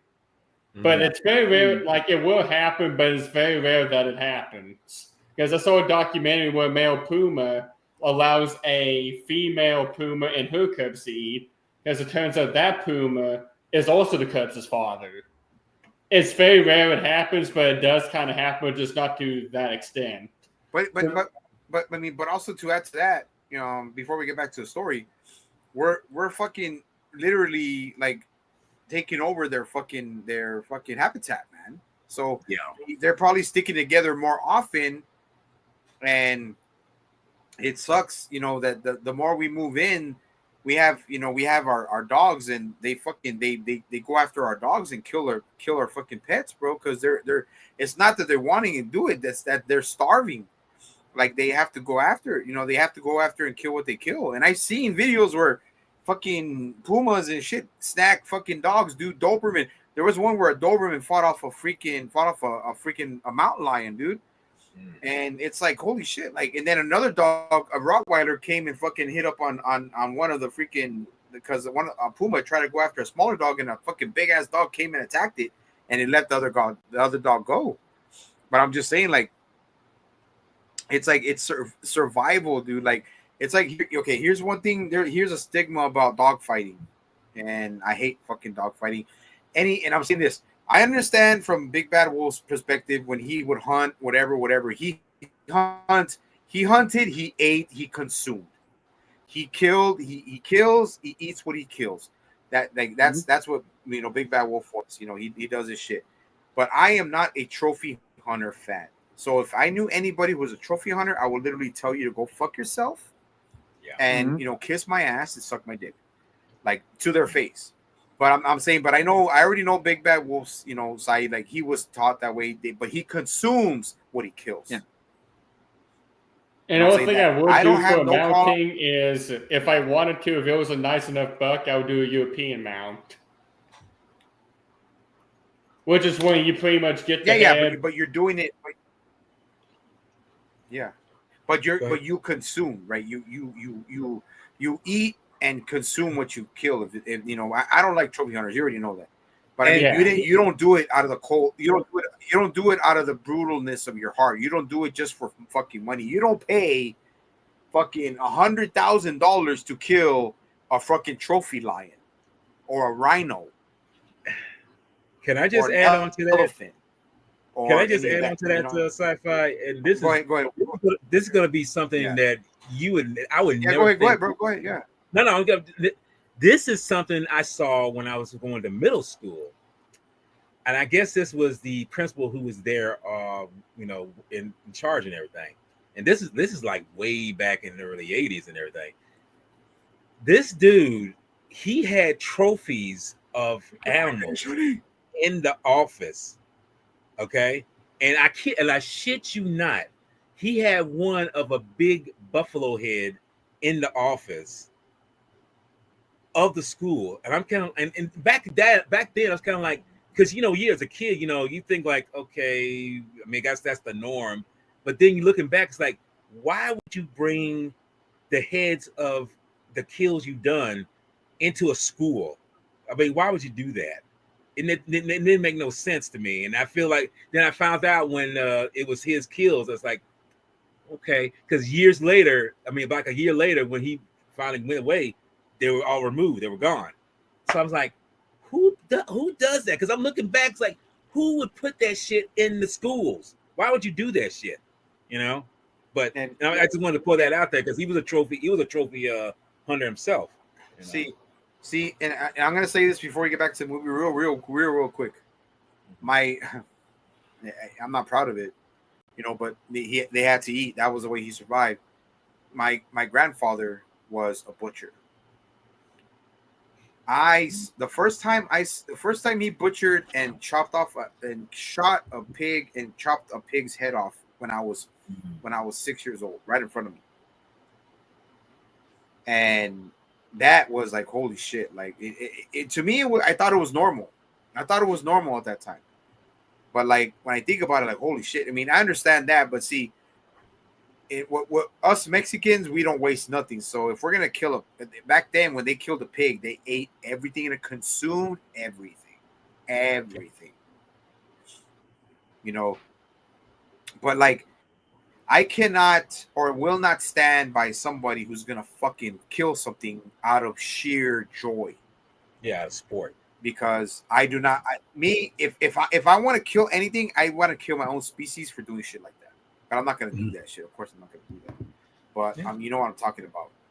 And it's not only because I love animals. It's because if a person like me who has a brutal past of fighting, ex MMA, all this stuff, why would I want to do that to an animal? And sometimes, like, the way people are, us humans are worse than animals. Oh, so worse. And I just want to I just wanted to put that out there because it's true, man. Like, I'm not a hypocrite. I am not a hypocrite because you know why? I try to go vegan, and that shit is hard as fuck. Like, that shit is hard as fuck. I went 1 week going vegan. I felt weak. My skin color was fucking changing. I had no energy, And I was like, wow, why the fuck am I? Why do I feel like this and all that stuff? Because I'm not getting. I'm so used to eating meat. Well, that's just it So right there. So you're part. See, when you're used to that, when you basically when a person is immune or been eating meat and vegetables together, that's one thing. But if you just straight eat vegetable or basically eat just meat, that's the thing. You take it away, yes, you're gonna feel anemic. You're gonna feel some kind of way. You're gonna feel strength because meat does yeah, have protein in it, and it has that. So yeah, you're gonna feel but, some kind of way. but like I said, I don't want to be a hypocrite. Like I said, like Mhm. even in John's, John, in especially with John, he grew up learning how to hunt and all this stuff, but he consumed what he killed. If he Well, put shit on, okay, whatever. But I'm not. I'm not gonna be like, oh fuck that shit. No, but I just don't like. There's motherfuckers out there who kill just to pay fucking $400,000 to kill an animal. Yeah. I'm like, why? Why? Like, and that's what gets me. But anyways, back to the movie. So I'll Okay, go where we to left off. We left off. yeah. I'll go to now where we're at now because I want to get to the part we accidentally skipped over real quick. Okay, go ahead. So I'll try to go over to when they kidnapped the bear cub. Yeah. Mhm. And this is the part I hated seeing most because literally that cub literally did nothing wrong. That cub is literally trying to survive, and they decided to kidnap the cub as to what. Because they're thinking, hey, if we kidnap this cub, that'll bring the bear to us. And though they're just mistreating this cub, treating like it's some kind of toy, because this guy puts in like some kind of. I like to think it was some kind of pancake mix of liquid or milk. And he's like, hey, you want it? He's only making the cub go up, and he's just torturing the poor thing. They're sending the dogs after and everything. And the cub is seeing the horses, everything, and it's just so spooked out of his mind because he's like, what the heck is this? These things are literally trying to kill me. I don't know what the heck to do. And they're over there just plotting how they're going to get the bear. Because they're literally like, you're going to stay here. We're going to be over here. This guy's going to be up on this hill. We're going to keep the dogs at camp because they're too wounded to do crap now. And we're all going to give each other a signal when the bear comes into the clearing because this is the only place he can go. Once that happens, we're all going to open fire on said bear. And as they're doing that, we see Kodiak was actually watching them the whole time and listening. And the next morning, we see them playing again. And we see a nice wholesome moment where the cub is literally rummaging through their entire backpack, eating everything. The dogs are looking at him like, what? Then they're like, I don't care. I'm just going to go back to sleep. This ain't my issue anymore. And finally, we see them going to the clinic, these two hunters. And they're like, hey, he's going to come through here, so I'm going to stay here. You stay here, and I'm going to go up top on hill and be the lookout. The youngest hunter is slowly watching over, making sure everyone's in place. He's like, you know what? I think I'm going to go wash my face. As he goes to do that, Kodiak literally creeps on him. And this was such a iconic cinematic moment in the film. Because Kodak literally walks up to him. You see how big this bear is compared to this man. Like, he's probably big enough to almost look him in the eye on all fours. And this guy turns and he just roars in his face. And this hunter's literally on his knees begging for his life, crying. Yeah, he's like, crap, I am literally going to get torn to shreds by this animal. And I don't have any way to defend myself because he left his gun at the camp. And the bear grabs a rock, remember? Oh yeah, he grabs a rock with and he drops it. He does Bart or Kodiak does that big old he swiped like, with I did like that they did that because everything they did with Bart in that scene is exactly what a bear does if it's feeling threatened and or is ready to attack. Because that's what a bear does if it wants to attack or wants you to back off. That's literally what a bear does as a sign of aggression. So I did like they got that down to a T because that's exactly how a bear behaves if he's ready to attack you. I'm not sure about the roaring because most of the time a bear's not just going to roar unless it's trying to challenge something. But then Kodiak goes, you know what? I'm going to back off and let this man cry and walks away. And it's that moment of clarity that guy realized this bear isn't a monster. This bear actually has a conscience. And so he literally shoots his gun up in the air twice, like, hey, get out of here, go, get. Kodak looks back, he goes, he shoots again. He goes like, "Go!" And then the hunter comes back and he goes like, "Oh, he got away. I don't know what happened." Yeah, he fell over or something like that. And so now I'll bring it over to Matt. Yeah. So yes, No, I I mean, agree. This is I mean, he probably. I'm surprised he didn't shit his pants, dude. I would have shit my pants like straight. Well, Yeah. definitely would have pissed my he pants. may have. He may have shit his pants. Okay, I mean, that's definitely one of those dark pants beat dark. He was wearing brown pants, so he may have Yes. shit his pants during that scene. So yes, it is a bit awkward that Dude, he left both his rifle and yeah. his revolver behind to go up and rinse himself off, because back in the day, rifles and revolvers all used black powder, and they were all single shots and everything, and you had to load each shot in, all that stuff. So you'd avoid getting those wet. But Like a musket, when like you a musket? yeah, like a Musket? musket, or actually like with black powder. Even revolvers, we used black powder, and you'd have to rod the shots in, and then with revolvers, you would actually load each shot in. You'd have to put the paper in. You'd have to put each shot in. You have to put the spark in it as well. It was a lengthy process, but still, Gunpowder. if you were Gunpowder, yeah, if you were out hunting, you would still have your revolver on your hip, because if you were hunting a bear. And actually, nowadays it's actually recommended, if you're out hunting bear, like hunting people would actually tell you, don't go out if you're not bringing anything less than a 44 Magnum with you. But anyway, it is interesting that he left both of his firearms behind. But it's actually a good thing that he did, because he actually has that moment of clarity. And it's actually the best thing in the world when Kodiak came that he didn't use that rock. That rock wouldn't have done shit to that bear. All that would have done was piss the bear off, and he would have been done. And also, there was actually a moment there. He actually thought about trying to escape.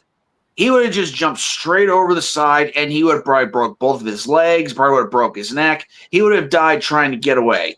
So he was in a no-win situation, both sides. So as he's holding the rock, and he's essentially saying his last prayers to himself, praying to himself and saying, "Please don't kill me, please don't kill me." That's when he lets go of the rock. Shitting himself. And shitting himself. Oh yeah, I'm pretty sure if we turn up the microphone on, the cameras, we could have heard him shitting himself as well. If this movie was in 4D, we probably would know by then. Oh yeah. That's when Kodiak, it's like, yeah, dude. I'm done. But what's up? No, but when I saw that, dude, when I first saw that, I was not shitting my pants. I was scared as a kid. Mm-hmm. Mm-hmm. I'm like, I would freak the fuck out and just like go frozen. Like I would just go frozen, dude, and probably shit my pants. Even me as a man right now, if a fucking 1,700 pound fucking Kodiak bear is eyeing me down and roaring, dude, I'm gonna be like, fuck. I'm like, what am I gonna do? Am I gonna fight the bear? I can't fight the fucking bear. Well, it's a hit between your legs and kiss your ass goodbye. This will bring back to a real life situation. This happened in real life. Bears are extremely silent in nature as well. You'd think a massive animal that tall and that heavy would make a lot of noise. No. Nope. They are same way. The T-Rex was said that they're cunning. They're very cunning. Yes. Yes, they are very silent. They're stealthy animals. Where a hunter, I've spoken to John about this before. He's actually, correcting me on a couple of points of this. Where a hunter was actually out, hunting, and a bear actually snuck up on him and actually took off half of his face. And as the guy was laying on the ground, dying, he could actually hear the bear eating his face. Now, I'm not trying to paint bears as bad guys. I'm just saying that's how quickly and how fast things could turn out in the wild. And there's a friend of mine whose dad was also elk hunting, I forget where, and a grizzly little came out of nowhere and got him. And he has a scar like near his hip where one of the claws actually got him. Mm-hmm. See, this kind of reminds me of that film, The Revenant, with another thing Leonardo is, DiCaprio. Oh no, go ahead. Well, Jeff. I just Sorry. want to point this out. There's a Go ahead. moment in Go ahead, Jeff. that film where Leonardo DiCaprio's character gets attacked by a bear, and he literally rips into him. I mean, it's a CG bear. I mean, you can tell. But the simple fact is, it shows the brutality of how this bear is dragging him around, literally rip. I mean, it's brutal, you know. But it lets you know these bears can be relentless if you know. And here's the thing too: the first time after the mama bear actually got off of Leo, she would have left him alone. But once she reached over and shot her, she then went, "Oh, he's not dead yet. Let me now make sure he actually stays dead this time."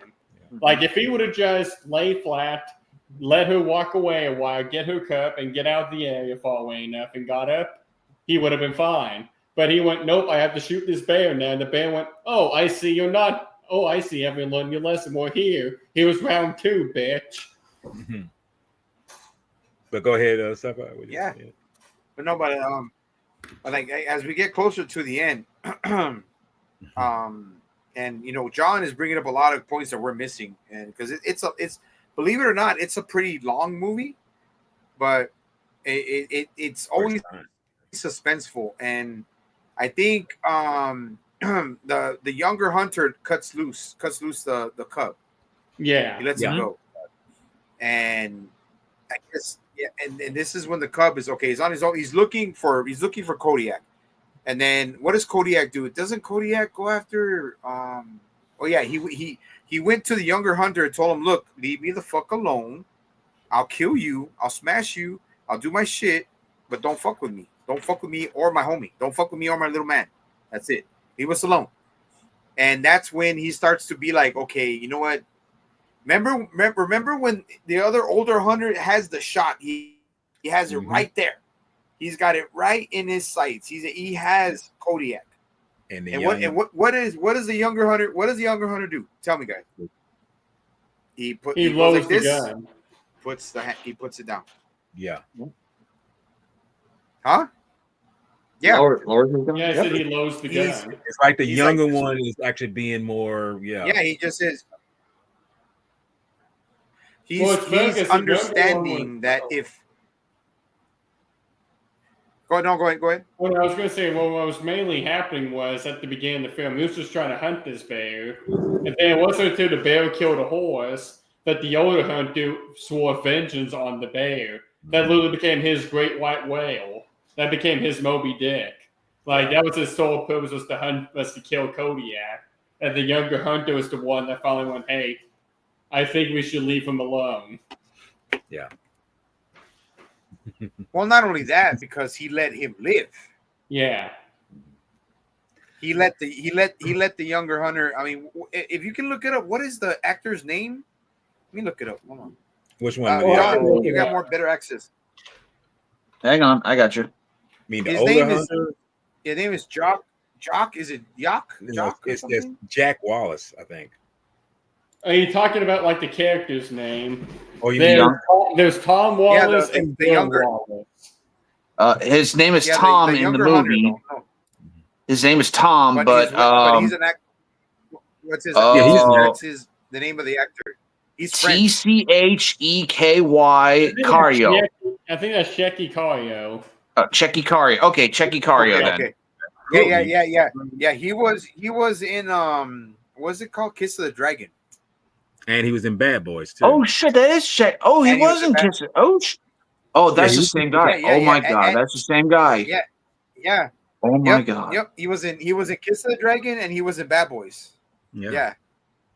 That was the first movie I saw him in. And he's French. Oh, and he was in The Patriot. Oh, just blew my mind. He was in The Patriot, yes. Yep. He's a well-known actor. But I think this kind of catapulted him in the late 80s or the late. But the thing about this, when I saw this film, this is the problem I had. This is a sad thing about films. When you see unknown actors in certain films, you just like, okay, this shows how much they are effective there because they're not well known. But when you see them later on in something a little bit bigger, it's like, oh shit, this person's in this. But then when I saw this film again, it's like, oh, he's in this shit. I mean, I was like, oh, I didn't realize he was in it. Then like, oh, okay, he was. It's like, then it makes sense, because it's like you see what he was before, after, but when you see something that he was in before all that, it's like, wow, that shows how long he's come from. Dude, and when he was in Bad Boys, that was a bad motherfucker, bro. He was crazy in Bad Boys, motherfucker, bro. Yeah. And then when he was in Kiss of the Dragon, I was like, ooh, I was like, holy shit, bro. Like, because this guy, he's French, and then he came out in The Patriot. I don't know if you guys ever saw The Patriot with Mel Gibson. I didn't know he was in The Patriot. Yeah, he's in the film twice. He was the French guy. Yeah, he was the French guy, bro. The guy thought he was Napoleon. Yeah, like almost pretty much like Napoleon, but like he's a great actor, dude. He's a great. He really is a great actor. And I think this was one of his breakouts, but it was still like an unknown. It was this in La Femme Nikita, I think, that really broke. Yes, La Femme Nikita with what's her fucking name? Yeah, and I know you're talking about and Peter Wilson. Peter Wilson. Yeah. Not that one. Not that one. No. This is the 91. This is the 90 version. This is the French version. Peter Wilson. No, that was the TV show you're thinking of. We're talking about the film, the actual film itself. No, hold on. I got you covered. Hang on. Hold on. No, wait. You'll find it. If it's La Femme Nikita, it has to be that with Peter Wilson. It has to be the show that came out in the 90s. Show, but now he wasn't in the show. He was in this film that sparked. Oh, they had a film. They had a film with Peter Wilson. She was in it. No, sure. She wasn't in that. Okay. No, this is somebody else. No, but anyway, that dude, like I said, like he was young in this one, bro. He was, that's the film. Nikita. Oh, okay. Yeah. It's actually called Nikita, but it's, this dude, he's old now, bro. He's like almost like he's like 60. He's in his 70s. 71. Yeah, dude, and but not only that, this is American style. He's international, dude. He's an international actor. So even if he didn't make it big here, bro, he's big in he's big in Europe. He's big in France, yeah. He definitely. Yeah, exactly. And but that's what I'm saying. Like when he started, when he lowered it down, when he lowered down the rifle, he's like, just let him be, man. Like and you know why he did it also is because he said he let me live, so I'm gonna let him live. It's like give him, you know what I mean? And it's only freaking, how do you say it? It's only, that fair. He's returning the favor. He's returning the favor, and then we get to the part where Kodiak literally he left. He just left. I guess to do something, whatever. And then they let little man go, and little man is okay. I'm doing my thing, whatever. And I want to talk about this because this is my favorite part. Yeah, you go. Take us home. The Puma. Yes. Yeah. This Puma, dude. This Puma, dude. Like, I'm gonna get to John because I want John to give his shit on this. This Puma was stacked, bro. Fucking built like a tank. And go ahead, Jero. I will say though, what was with the audio for the Puma? Did you guys experience any weird audio for the roars that they use for the Puma, or is it just me? You know what? I don't really know, but I think I don't remember hearing anything strange with the Puma screeches and screams. Yeah, like it sounded like a mixtape or something. Like when he was roaring on I was listening to it on Peacock. Okay, it's just maybe it's just my copy on Peacock. But anyway, continue. No, but the Puma, man, like fucking hungry. Killer instinct, bro. Puma, believe it or not, Pumas in doubles can hold off bears if they're protecting their cubs. But it's rare. But Pumas and bears, dude, they coexist. They coexist within each other. But dude, this Puma, I don't know, but this Puma was built like a fucking this Puma was built, dude, like fucking stacked. And I'm like, why are they gonna put a Puma with a cub?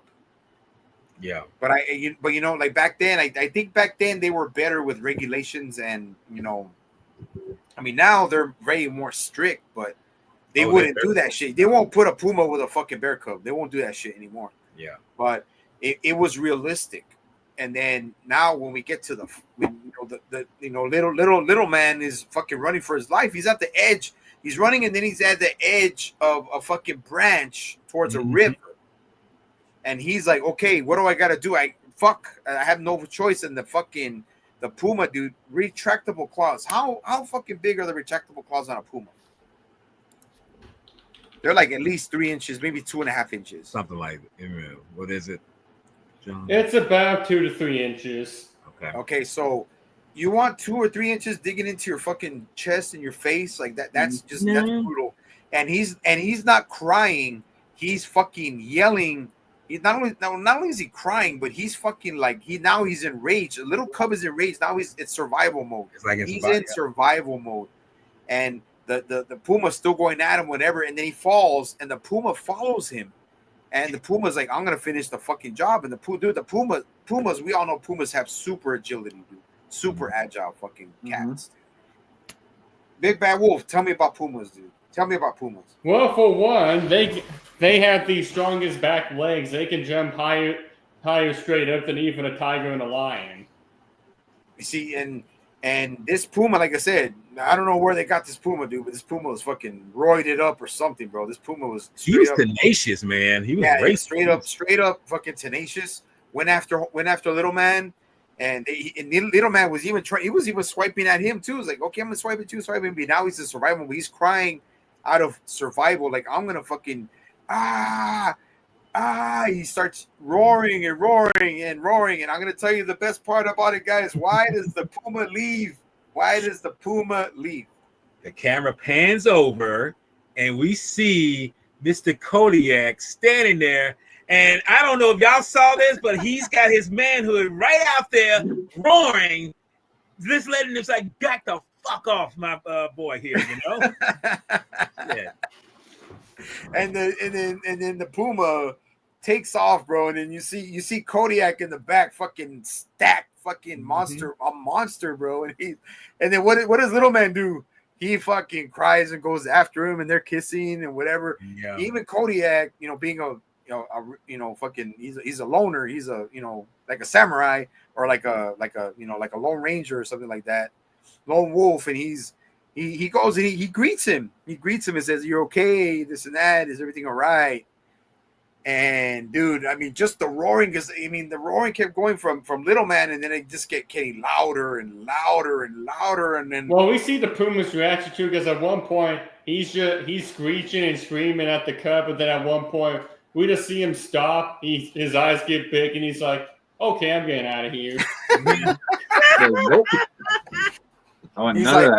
He's like, "My bad." Yeah, right. Because he's just like, "Oh well, I'll dude." But man, like that was one of the best scenes. And my mom was like, "Yeah." My mom was like, "Yeah," and my mom was like, "There he is. There's daddy." And I'm like, "Okay, mom, whatever you say." Yeah, right. yeah. But like, this is when I saw it the first time. But when I rewatched it, it was just wow, dude. And of course, even in the behind the scenes, they didn't want to risk putting the cubs next to Bart because they don't know how Bart would react to them. Yeah, because in reality, a male bear would literally kill a cub on sight. And if they're hungry enough, male bears are known for cannibalizing the cubs. Yeah, it will for survival. They can't find any food. They're gonna do that. But no, that's see. I know a little bit, John. I know a little bit.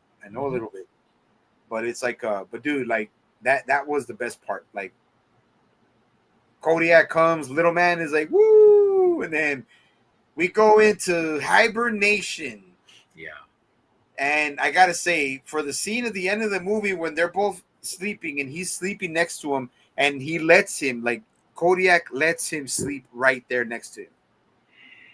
And I'm like that, and then the snow starts to come and all that. Great. Snow on their fur made them look incredibly majestic, especially Kodiak. Exactly. Like the snow on their fur, he looked incredibly mighty, like he ruled the roost. Exactly, and you could tell, like, you could tell they switched the cubs because there was a younger cub and then this was the bigger cub. Yeah. But I But mean, what is dude, this? But what does this moment remind you of? If you guys know what I'm thinking of, I know exactly what you're talking about. you know what I'm Let talking me guess. The ending to Son of Godzilla and There you Godzilla. go. That's right. Yes, because That's it's two right. males. They're hibernating, and like this scene, that scene, they both touched my heartstrings a little bit. You Mhm. know, so oh, you know. when Godzilla picks him up, yeah, I know. When Godzilla Yep. picks him, yeah. Well, like I said, we try to keep it, you know, consensus He's like, style, you know. yeah, all this yeah, stuff. but But now we bring in the Yeah. Godzilla. It's okay. But yeah, but it's At all one right. point, But no, Godzilla's going to get mentioned. yeah, Oh, well, yeah. I mean, Godzilla's got to get mentioned in this fucking shit, bro. Come on. Oh, yeah. Man. This is what Oh, we yeah. do. But no, like the scene, even like we got to mention now that we're towards the end, the freaking cinematography, man. The fucking cinematography, Dude. fucking amazing, dude. Cinematography.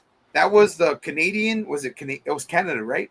British Columbia. It's set in Canada, but it was actually filmed in Italy.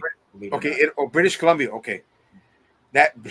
Come on, dude. Like I wouldn't mind being out there in a cabin for at least 2 days. I'd be good. 3 days, I'll be good. Just to get the fuck away from everything. Get the fuck away from society. Get the fuck away from everything. But like the scene where they end it, and he's like he just tucks himself into Kodiak, and beautiful, dude. And look, man, I'm not gonna lie.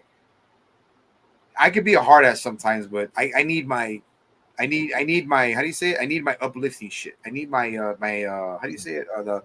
The family oriented, like you know, wholesome shit. Everybody needs it. Oh yeah. And that's where it comes in. And it was amazing. And then, like I said, when the snow starts falling, it's just amazing. You know, let me go to Big Bad Wolf about the ending. Oh, yeah, I mean, that ending definitely gets me emotional because that little cub little gets reunited with the one thing that's been the reason why he's still living throughout that entire film. Like, that bears the reason why he is still alive and kicking. And to see that, it kind of, again, there's a lot of parallels to my life that I see with that. When if I see Kodiak, I see that little cub run back to Kodiak. Like, it was almost, again, I have a theory, and my theory is Kodiak is probably that cub's father. Because, again, it's not too often, it's very rare, but there are moments where it happens in the wild where a male predator will look after the cubs, only on rare occasions. Like, it doesn't happen too often. Like, again, that moment where the tigers got hit by a car in India, and this one male tiger that ruled that entire area brought the cubs food because it turned out that tiger was that cub's father. There are moments it does happen. And so, again, to see that, I mean, it's very personified, but I like just seeing just the brutality in nature, but also the harmony with it. I like seeing a bear just do its thing in the wild, which they did a really good job. Like when we get first introduced to Kodiak, I loved it. See him just rummaging through the forest, eating mushrooms, getting hit by a pine cone, which I think, if you guys seen Open Season, I think that's where Open Season gets that inspiration from when Boo gets pelted by pine cones by the squirrels. Was when that squirrel accidentally dropped one on top of Kodiak. And then one where Kodiak goes up to this big berry bush, and he's not just eating and moving, he's literally gorging himself on these berries. Like, they depict that really well because that's exactly how bears are. They try to eat as much as they can until it's like, okay, I got to move on and eat as much as I can with this resource here. Like, when winter comes for winter, right? Yeah. Oh yeah, because they definitely did their best to show hints that hibernation was coming. Because when that happens, bears are literally trying to eat to get as much fat deposits as they can for the winter. Like, they are trying to bulk the heck up, so when winter comes, they can survive the winter. Yeah, and they sleep for a whole month, right? Sometimes no, two. they don't sleep for a whole month. Like, depending on the location, bears will go into hibernation around October, November. They don't get out of their dens until maybe until mid-April. Oh wow! Damn. That I did not know. I thought it was about a month, maybe 2. No, they sleep for about 3 to 4 months. Oh wow! I didn't realize. What they do is they eat a lot of grass too, and Yeah. dirt and a bunch of roots. Because what that does is that creates a gigantic cork within the rear end, so nothing gets pushed out when they're sleeping. Oh, Right. okay. So they shit when they shit when they sleep once in a while. So okay, makes sense. No, that's supposed to stay in there with them the entire winter. Yeah. Oh, okay. Exactly. Oh, so yeah, Yeah, they eat Whoa. that to make a nasty plug. yeah. Okay, Yeah. Right. so in other words, they have to keep those nutrients. Mhm. Yeah, because that's what's Body. keeping them warm. Okay, That's what's okay, keeping them Yeah. warm. They're Yeah, not that's right. they're not like reptiles like crocodiles, alligators, even snakes, where they can find other ways to do what they do. Fuck Okay. it. You see what I mean? We never talk about shit like this in Sci Fi Yeah. Society, bro. This shit is fuck. This is new shit. Like this is like. Yeah. See, that's why John is fucking laying out fucking facts, bro. He's like fucking just putting them out there. That's what I'm talking about. Like, this is interesting. I mean, of course, when you love nature, like I love nature. I mean, I love I love what we see about the positive shit about nature, but people don't like, and none of us like what nature really is. Yeah, people don't like the brutality of it. Like I'll see moments where a cub will get killed. Like in Africa, a baby cub, like a bear cub or a lion cub, would get killed by another lion. Or something. People are like, why don't these kill them and go and help them? It's like, do you want to go in there and break apart a lion from another lion? Be my guest. You're not going to like the outcome. You've heard that expression, the circle of life. That's exactly what it is. We can't. It's like, guys, this is nature. Nature doesn't cater to weak-minded fools. Nature is, if you're strong, you'll survive. If you're weak, you'll die. That's the law. There's a check and balance. Like, predators don't just go after, like, let's say when predators go after their prey, they don't just pick any prey animal. They pick prey animals that are sick, dying, old, have an injury that makes it, that pretty much prevents them from running away, or if it's a young one. They always get something that is within each of those categories because that helps strengthen the herd. And not only that, if like say a leopard or a jaguar or any of that, they cannot afford to get injured when they're going after either more dangerous prey. Am I right? Yeah. Right. That's where they go after anything that's weak, anything that would be weak, sick, dying, or even a really young one, because they know it's not going to fight back as much as a really healthy one that can literally kick the crap. Like, here's another thing, too. So it's very speculated, and I know it's like there's nothing that we can prove without seeing anything, but the T-Rex, it was said that the T-Rex would go after, like, say, even a dominant male T-Rex would go after a female Triceratops, or they mainly went after the babies or the young because they never dared screwed with a bull Triceratops. A bull, yeah, bulls. Yes, a bull Triceratops was super aggressive and are notorious T-Rex killers. Yeah, well, see, that's what I'm talking about. And like when it comes to bears, like bears don't have predators, dude. I mean, bears are the largest carnivore on the earth. They walk the earth. They're the largest. Well, mainly polar bears and brown bears. Black bears and sloth bears, they fall prey to tigers in Asia. But some tigers fall prey to sloth bears. Oh no, sloth bears don't kill and eat tigers. Well, they have. Well, when they protect their young, I've seen videos where they actually attack and fight off tigers. Oh yeah, they will fight out. That's why sloth bears are very aggressive. There was a video before we wrap up. There was a video on a sloth bear fighting off a tiger, and of course when it was done, like this sloth bear was defending her cub, and she fought to the death, bro. And that tiger, they were both so injured. Like at the end of that fight, like the tiger, they even said that the tiger that attacked her probably died of its wounds because that bear was like, dude, trust me. You think a tiger, a 600-pound tiger, is gonna go after a 1,700-pound freaking bear? Yeah, here's something too. In Russia, there's the Usuri brown bear, aka the black grizzly, as it's called, because the reason why grizzly bears are called grizzly bears in America is because they have blonde tips on their fur, give them a grizzled look. Yeah. Which is why it annoys me whenever we see a picture of a coastal brown bear or the Kodiak bear. People go grizzly bear. It's like, that's not a grizzly bear, guys. It's like all grizzly bears are brown bears, but not all brown bears are grizzlies. Well, in Russia, again, they have the Usuri brown bear, probably the third largest brown bear in the world. They have conflicts with the Siberian tiger. the largest big cat in the world, because tigers will go after the cubs, sub-adult cubs, or even females, but they won't dare screw with an adult male, a sweet brown bear. Vice versa, they won't dare screw with an adult male tiger because they know if an adult males of both species clash, it's not going to end well, so they try to avoid each other. Yeah. Like brown bears are also known for killing tigers. So, Yeah, there are instances of a brown bear killing a tiger over a kill. yeah, like that's what I'm saying. Like, but see, but the brown bears in Russia, dude, are still they're not that much. They're not that much smaller than a grizzly. They're smaller than a grizzly, of course. Oh no, they're larger than a grizzly. Oh, larger than a grizzly. Yeah, Australian brown bear is the third largest brown bear in the yeah, world. And there's even like footage, or not footage, but there's like where they shown that a single brown bear has killed a tiger with one hit because of the sheer mass.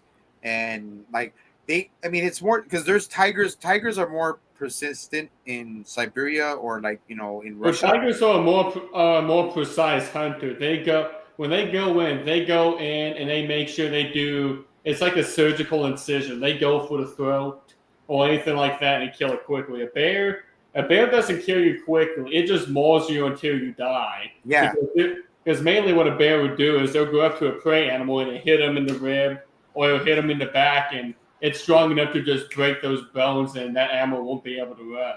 Yeah, but the thing about like tigers are precise killers. They're precise killers, but you do not want to get killed by a fucking bear, dude, because bears do not kill you the way tigers do. They don't. I'd rather be suffocated than than eaten to death. Like eaten alive. Would you rather be eaten alive or fucking killed? At least fucking killed. This brings up a question. You've heard this term so much through the social media airways. When a woman is asked, would you rather be trapped in a forest with a man or with a bear? And they choose the bear. So I'm like, okay, hey, if you feel that comfortably with a bear, I say more power to you, because you're probably going to be digested by the end of that night. And hey, you probably be a very... Hey, Walter, remember that video I sent you of a grizzly bear that was caught in a cage, and that bear was actually rabid? Did you see how nuts that bear was going? Yeah, that's what I'm saying. So it's like that bear looked. I saw it. I saw it. That bear looked like it was gonna rip that freaking steel shit apart. Mm-hmm. And again, that bear was rabid.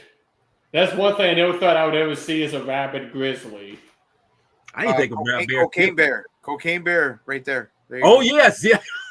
Well, here's the thing with cocaine bear. In reality, the bear died in 5 minutes because it overdosed on cocaine. But that was based on a true... I mean, not to say he did what he did, but I'm saying they say that an actual bear actually did consume some... Yeah, and it died within 5 minutes. But within those 5 minutes, it was possibly the most dangerous animal on Earth.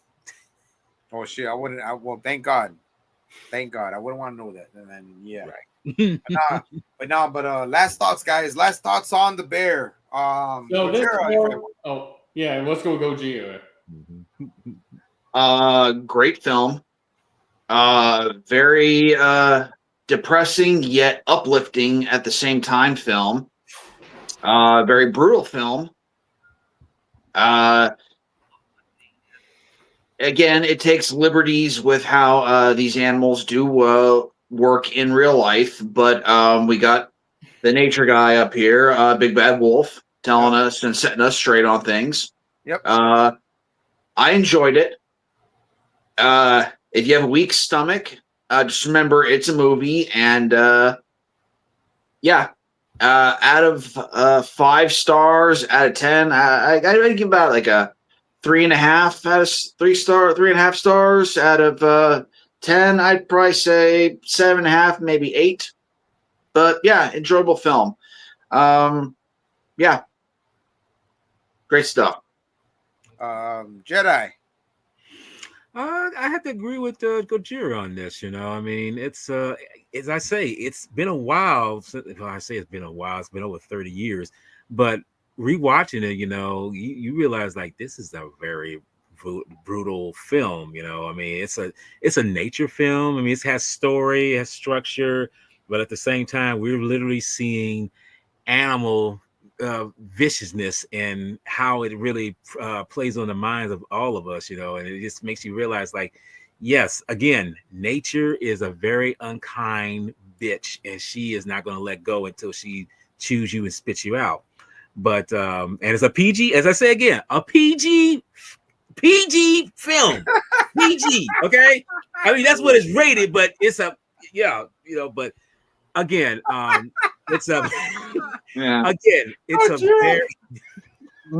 it's a very vicious film, but it's a well-made film that has. I feel like Coach Jerry says it kind of gives you a happy ending in the sense knowing that, hey, this bear is suffered through a certain event, but gained something afterwards, and overcame something. So it's it sounded like you said Novocaine for a second.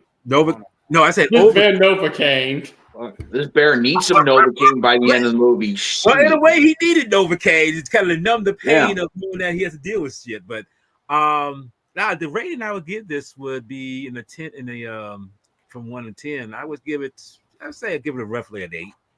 Because it's well-made film. It's a classic. I mean, it's one of those films that stands the test of time. And as you mentioned before, it's films like this they don't make anymore. Nope. And it's sad that they don't, because I actually be honest with you, they don't take risks like this, right? And I and it makes me kind of wonder, if we ever do, we ought to do Milo and Otis, because it has. Hell yeah, dude. So but I give it an 8 though out of that. Cool. Go ahead. I got one more thing to add to mine, and we'll wrap it up. The Lion King had to have taken some notes from this movie. Yeah, of course. Some notes. Yeah. Okay. One thing, obviously, of the breaking of the branch and falling, and then when he's roaring, when the cub is roaring at the puma at the end of it, and then Kodiak is roaring behind him. It's like that scene to where Simba tries to roar twice, and the hyena is like, ha ha ha, really? Come on, is that all you got? Then you hear Mufasa out of nowhere. It's like, what?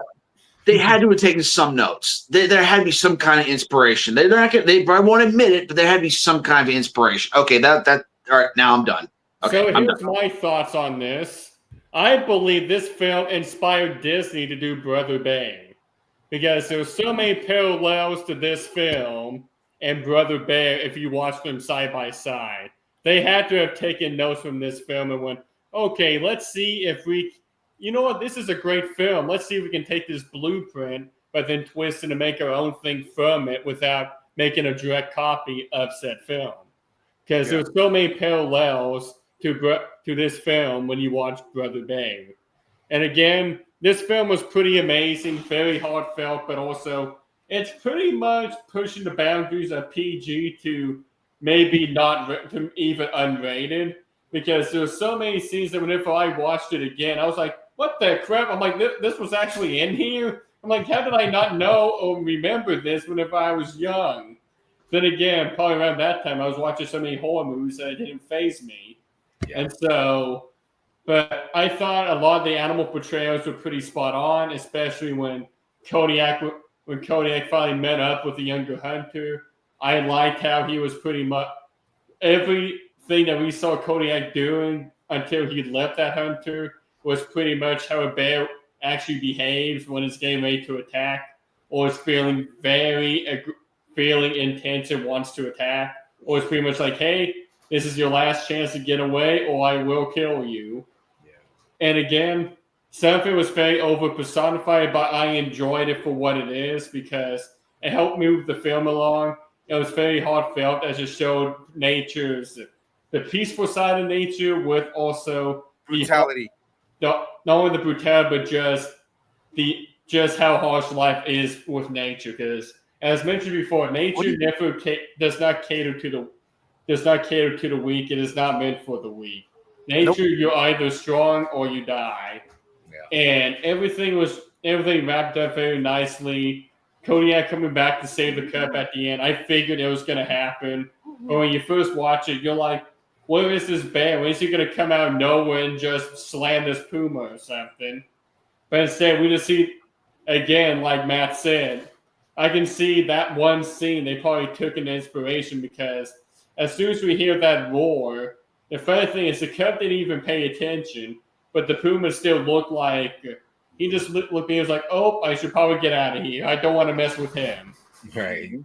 But yeah, like Sci-Fi said, this film, people don't make these kind of films anymore. A PG film, family friendly, that pushes the boundaries and actually takes risks. Well, I didn't say it was necessarily family friendly. I mean, it's known as family friendly, but it's you take it as it is. You kind of take exactly right. Take it with a grain of salt. On paper, it's PG, but really, it's rated R. Yeah. Or PG-13 at the most. Yeah. PG for pretty graphic.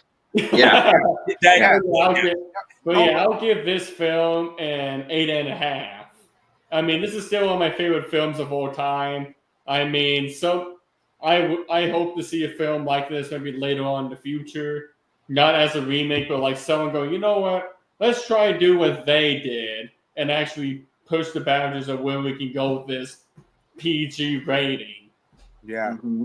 See, and it was funny. It was funny it's funny how before I get to my rating and overall thoughts, even John was like, "You're gonna do the bear?"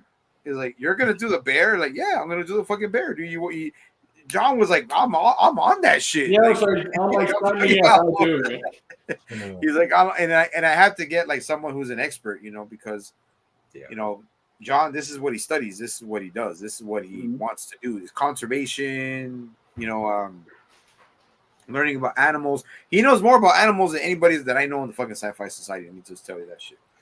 And I had to have him on here, and I wanted him to be the highlight of it because he knows his shit. And yeah, sometimes I'm gonna say like sometimes it may come off as a dick, but I'm not a dick, John. I love you to death, bro. And you're still Johnny Coon to me. You're always gonna be Johnny Coon. Whatever, Sci-Fi Sean. But I wanted to get somebody who really knew about this shit, and he knows about it. So that's why I had to have him on here. And you guys said the same thing, man. I gotta give it a 9. I'm gonna give it a 9 because I saw it when I was a kid. It taught me a lot of shit. It taught me about, you know what? Fucking nature sucks. Nature is brutal. Nature is unforgiving. You gotta do your shit. You gotta survive or die. So that's why I really love this movie, man. And if I didn't like this movie, I wouldn't have done a review on it, done as a discussion, and have you guys on it. Because remember, us three on the bottom, we're the founding fathers of the Sci-Fi Society. But this is consensus, where we come to a consensus about talking about movies that are outside of sci-fi, outside of action. Yeah. Now we get more into thriller.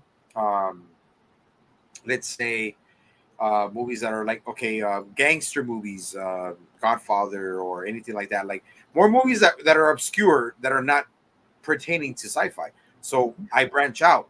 We want to branch out outside of science fiction. And this was, for me, the best way to do that with this film.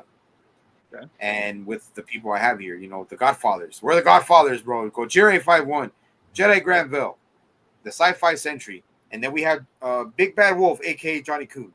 So I'm glad that I did this film, and with you guys, especially bringing Big Bad Wolf, man, and Big Bad Wolf, dude. Like, dude, you fucking killed it, bro. I'm not gonna say shit, dude. You killed it. And yeah, Wolf, you're endorsed, Wolf. Yeah, you stick around, brother. You stick around. I plan to be around. You guys are stuck with me. All right, cool.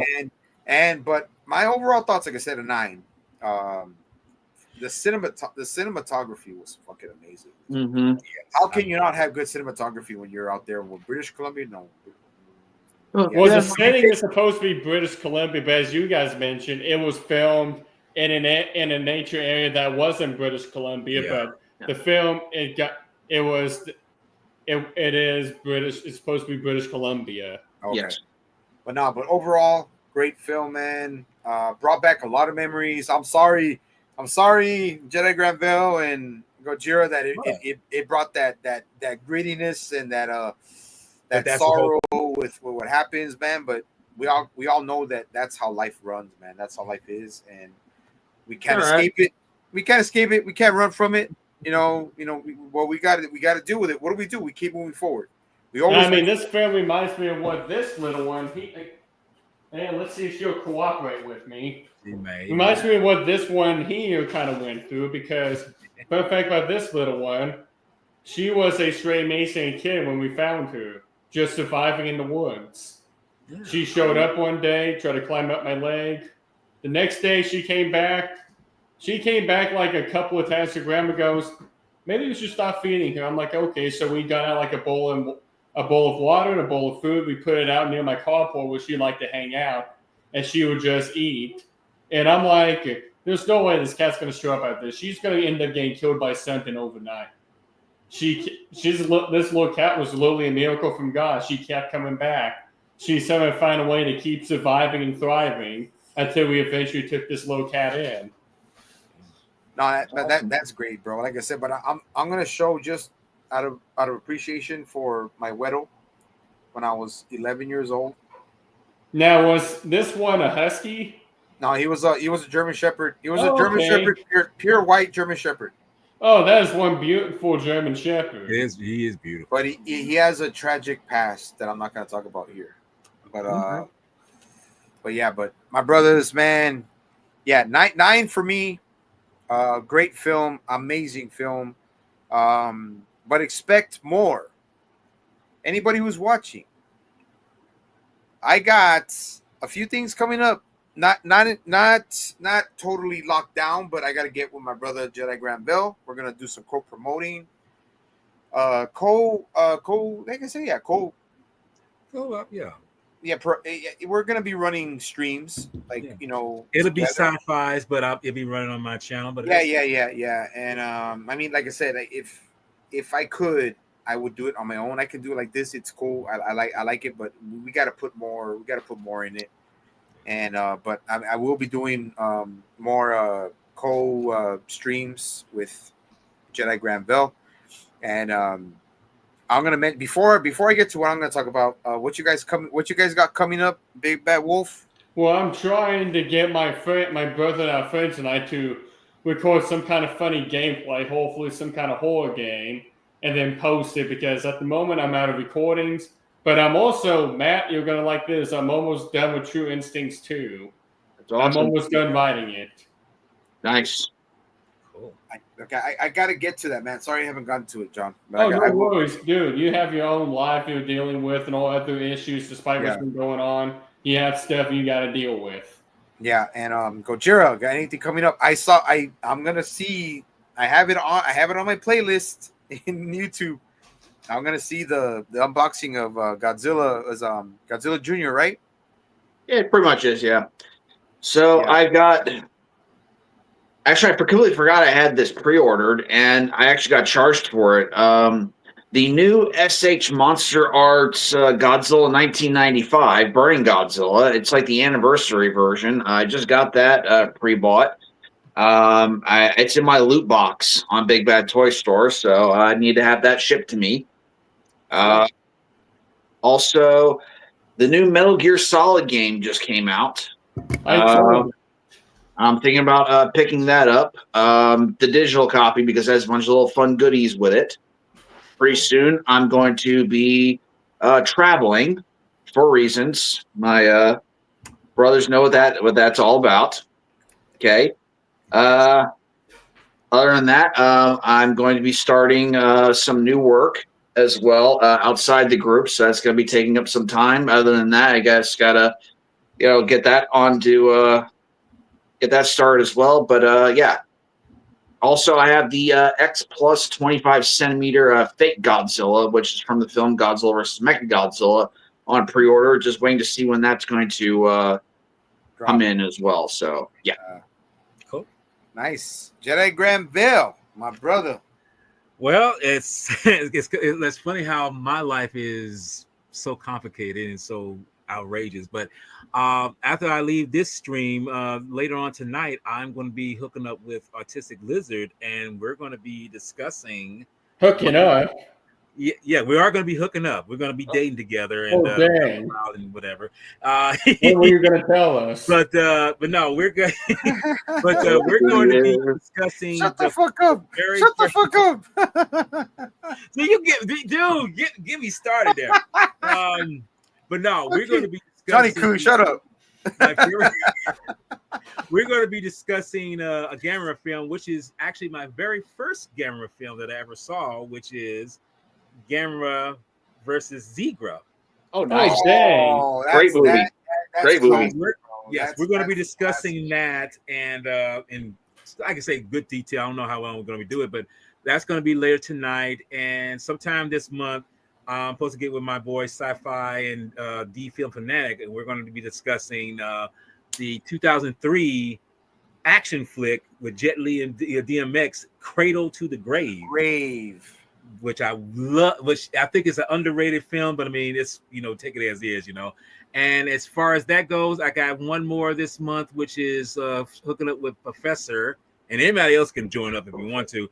We're going to be talking about the B film classic Chronos, which I've never seen it. It's a film that I don't think gets the kudos that it deserves. I don't know why that's the case. Doesn't that one involve that one kaiju that's actually one of your favorites? Yes, I mean it's a mechanical being, but it's still kaiju type. Hey. And now we mention this on here, I'm definitely same here, Jake. I'm definitely going to. Jake on it? Okay. Hey, I'm definitely gonna try to do this not this summer, but this fall or winter. I'm gonna do the Adventures of Milo and Otis, because I feel like that's a film that needs to be discussed, because that's one of those films that is very, very rare. Bring me on, brother. I'll bring you on, bro. I mean, because man. It's another example of a nature film, but it's dealing with a dog and a cat and just how their adventures just branch out, So yes, it's in other words, it's like a childhood kind of yes. In other words, like even though, like I said, even this movie you talked about, it brings back childhood memories. But Milo and Otis, man, I mean, come on, I got my baby boy Otis right there. Is it right? Yeah. It's such a uplifting film. If you're having a shit day, dude, you watch that shit. It's Dudley Moore, bro. The legendary Dudley Moore. Narration, yes. Narrates it, but people don't understand that this is a Japanese film. Yeah. So that's why we're, if you run it, bro, let me know. I'm on it. No, I'll definitely let you know. It's like I said, I have it like right there. I have it like right there. My fucking okay, right there, dude. And I love that shit because, like I said, man, I may be a hard ass, I may be fucking tough motherfucker, bro, but deep down, I love animals, and I have a heart too, man. I love wholesome shit. When it comes to like but if I have to fucking knock somebody's head off, I'm gonna fucking knock somebody's head off. But it's like, but I don't want to do that shit. We're too old for the drama. Yeah, that's what Save the drama for your mama. That's all I'm gonna say, bro. Like I can say it straight up, bro. But yeah, but it's besides that, I'm on that wall with Milo Notice. But what I'm gonna say, what I got coming up, Troy. Yeah. Oh, that's a fantastic film. Troy. Me and Gojira have been wanting to do this for years, but it's always fallen through. So we already did Pathfinder, which was good with whatever. But now we're gonna do Troy. Mm-hmm. But if Big Bad Wolf, you're more than welcome to join Jedi. We'll probably do that on your channel, Jedi, so I can add some videos and I can make some videos and you can throw them out there. Yeah, because Troy, dude, is it doesn't matter if it's the director's cut or if it's the theatrical. I prefer the theatrical, but yeah, we're gonna do Troy, and then after that, the Beastmaster. Gonna do the Beastmaster, and after that, just to shake shit up, bro. 300 with Gerard Butler. We're gonna run that shit. Big Bad Wolf, you're on that if you want some of that, bro. You're on. Sure. I'll try to get up to some of that 300 action. Yeah, and dude, and Yeah. so far, and I got some other ones. I got just down the line. I got the Wraith, and then I got what do you call it? The Warriors. Mm-hmm. We come out to play. Warriors come out to play. Yeah, we're gonna run that shit, dude. Yeah, and I that's what's coming for October, and then I'm gonna mention. I forgot to mention. I'm gonna do Dracula. Bela Lugosi. I was gonna say Nice. Okay. Yes. Nice. I saw it after a long ass time. Great fucking that was groundbreaking for the time, and it set standards for Dracula. So I'm gonna do that for Halloween. And so far I got that. I was wanting to do Bram Stoker's, but we already did that with Kevin. Yeah. So can we redo it? And on our shit, on our style, we can. If Oh, you want yeah. to, if you want to, What's Jedi, stopping us? we can redo it. Right. But there, like I said, and then with Kevin, we got the Kira Kurosawa. We got Kira Kurosawa shit coming on. I'm so ready for Akira Kurosawa. I'm ready for that. But so far, man, besides that, guys, that's all I got coming up. But I want to thank everyone who was watching. Jake, if we do Gamera, man, we'll see. I might do Gamera separately. Me and Jedi might do Gamera separately. But yeah, brother. But besides that, everybody who was watching, Anthony, Jake Hall, everyone who stopped by. This was a great freaking live stream, man. We're already hitting 210, which is it's good for me. But I want to thank the people that my freaking Sci-Fi Society brothers, Big Bad Wolf, aka Johnny Coon, freaking Go Jerry 51, Big Walt, Jedi Granville, Big Sexy. That's And right. yeah, so but yeah, guys, but everybody who was watching, thank you for watching, man. This is the Sci-Fi Society bringing the consensus crew back to up, just straight up and personal, man. Consensus will be more often, hopefully, especially if we're gonna do consensus. I'll let everybody know, but I just want to thank everybody who joined. So, everyone, remember, we are the Sci-Fi Society. We are out, and have a good weekend. Peace. Peace. Later. Crazy.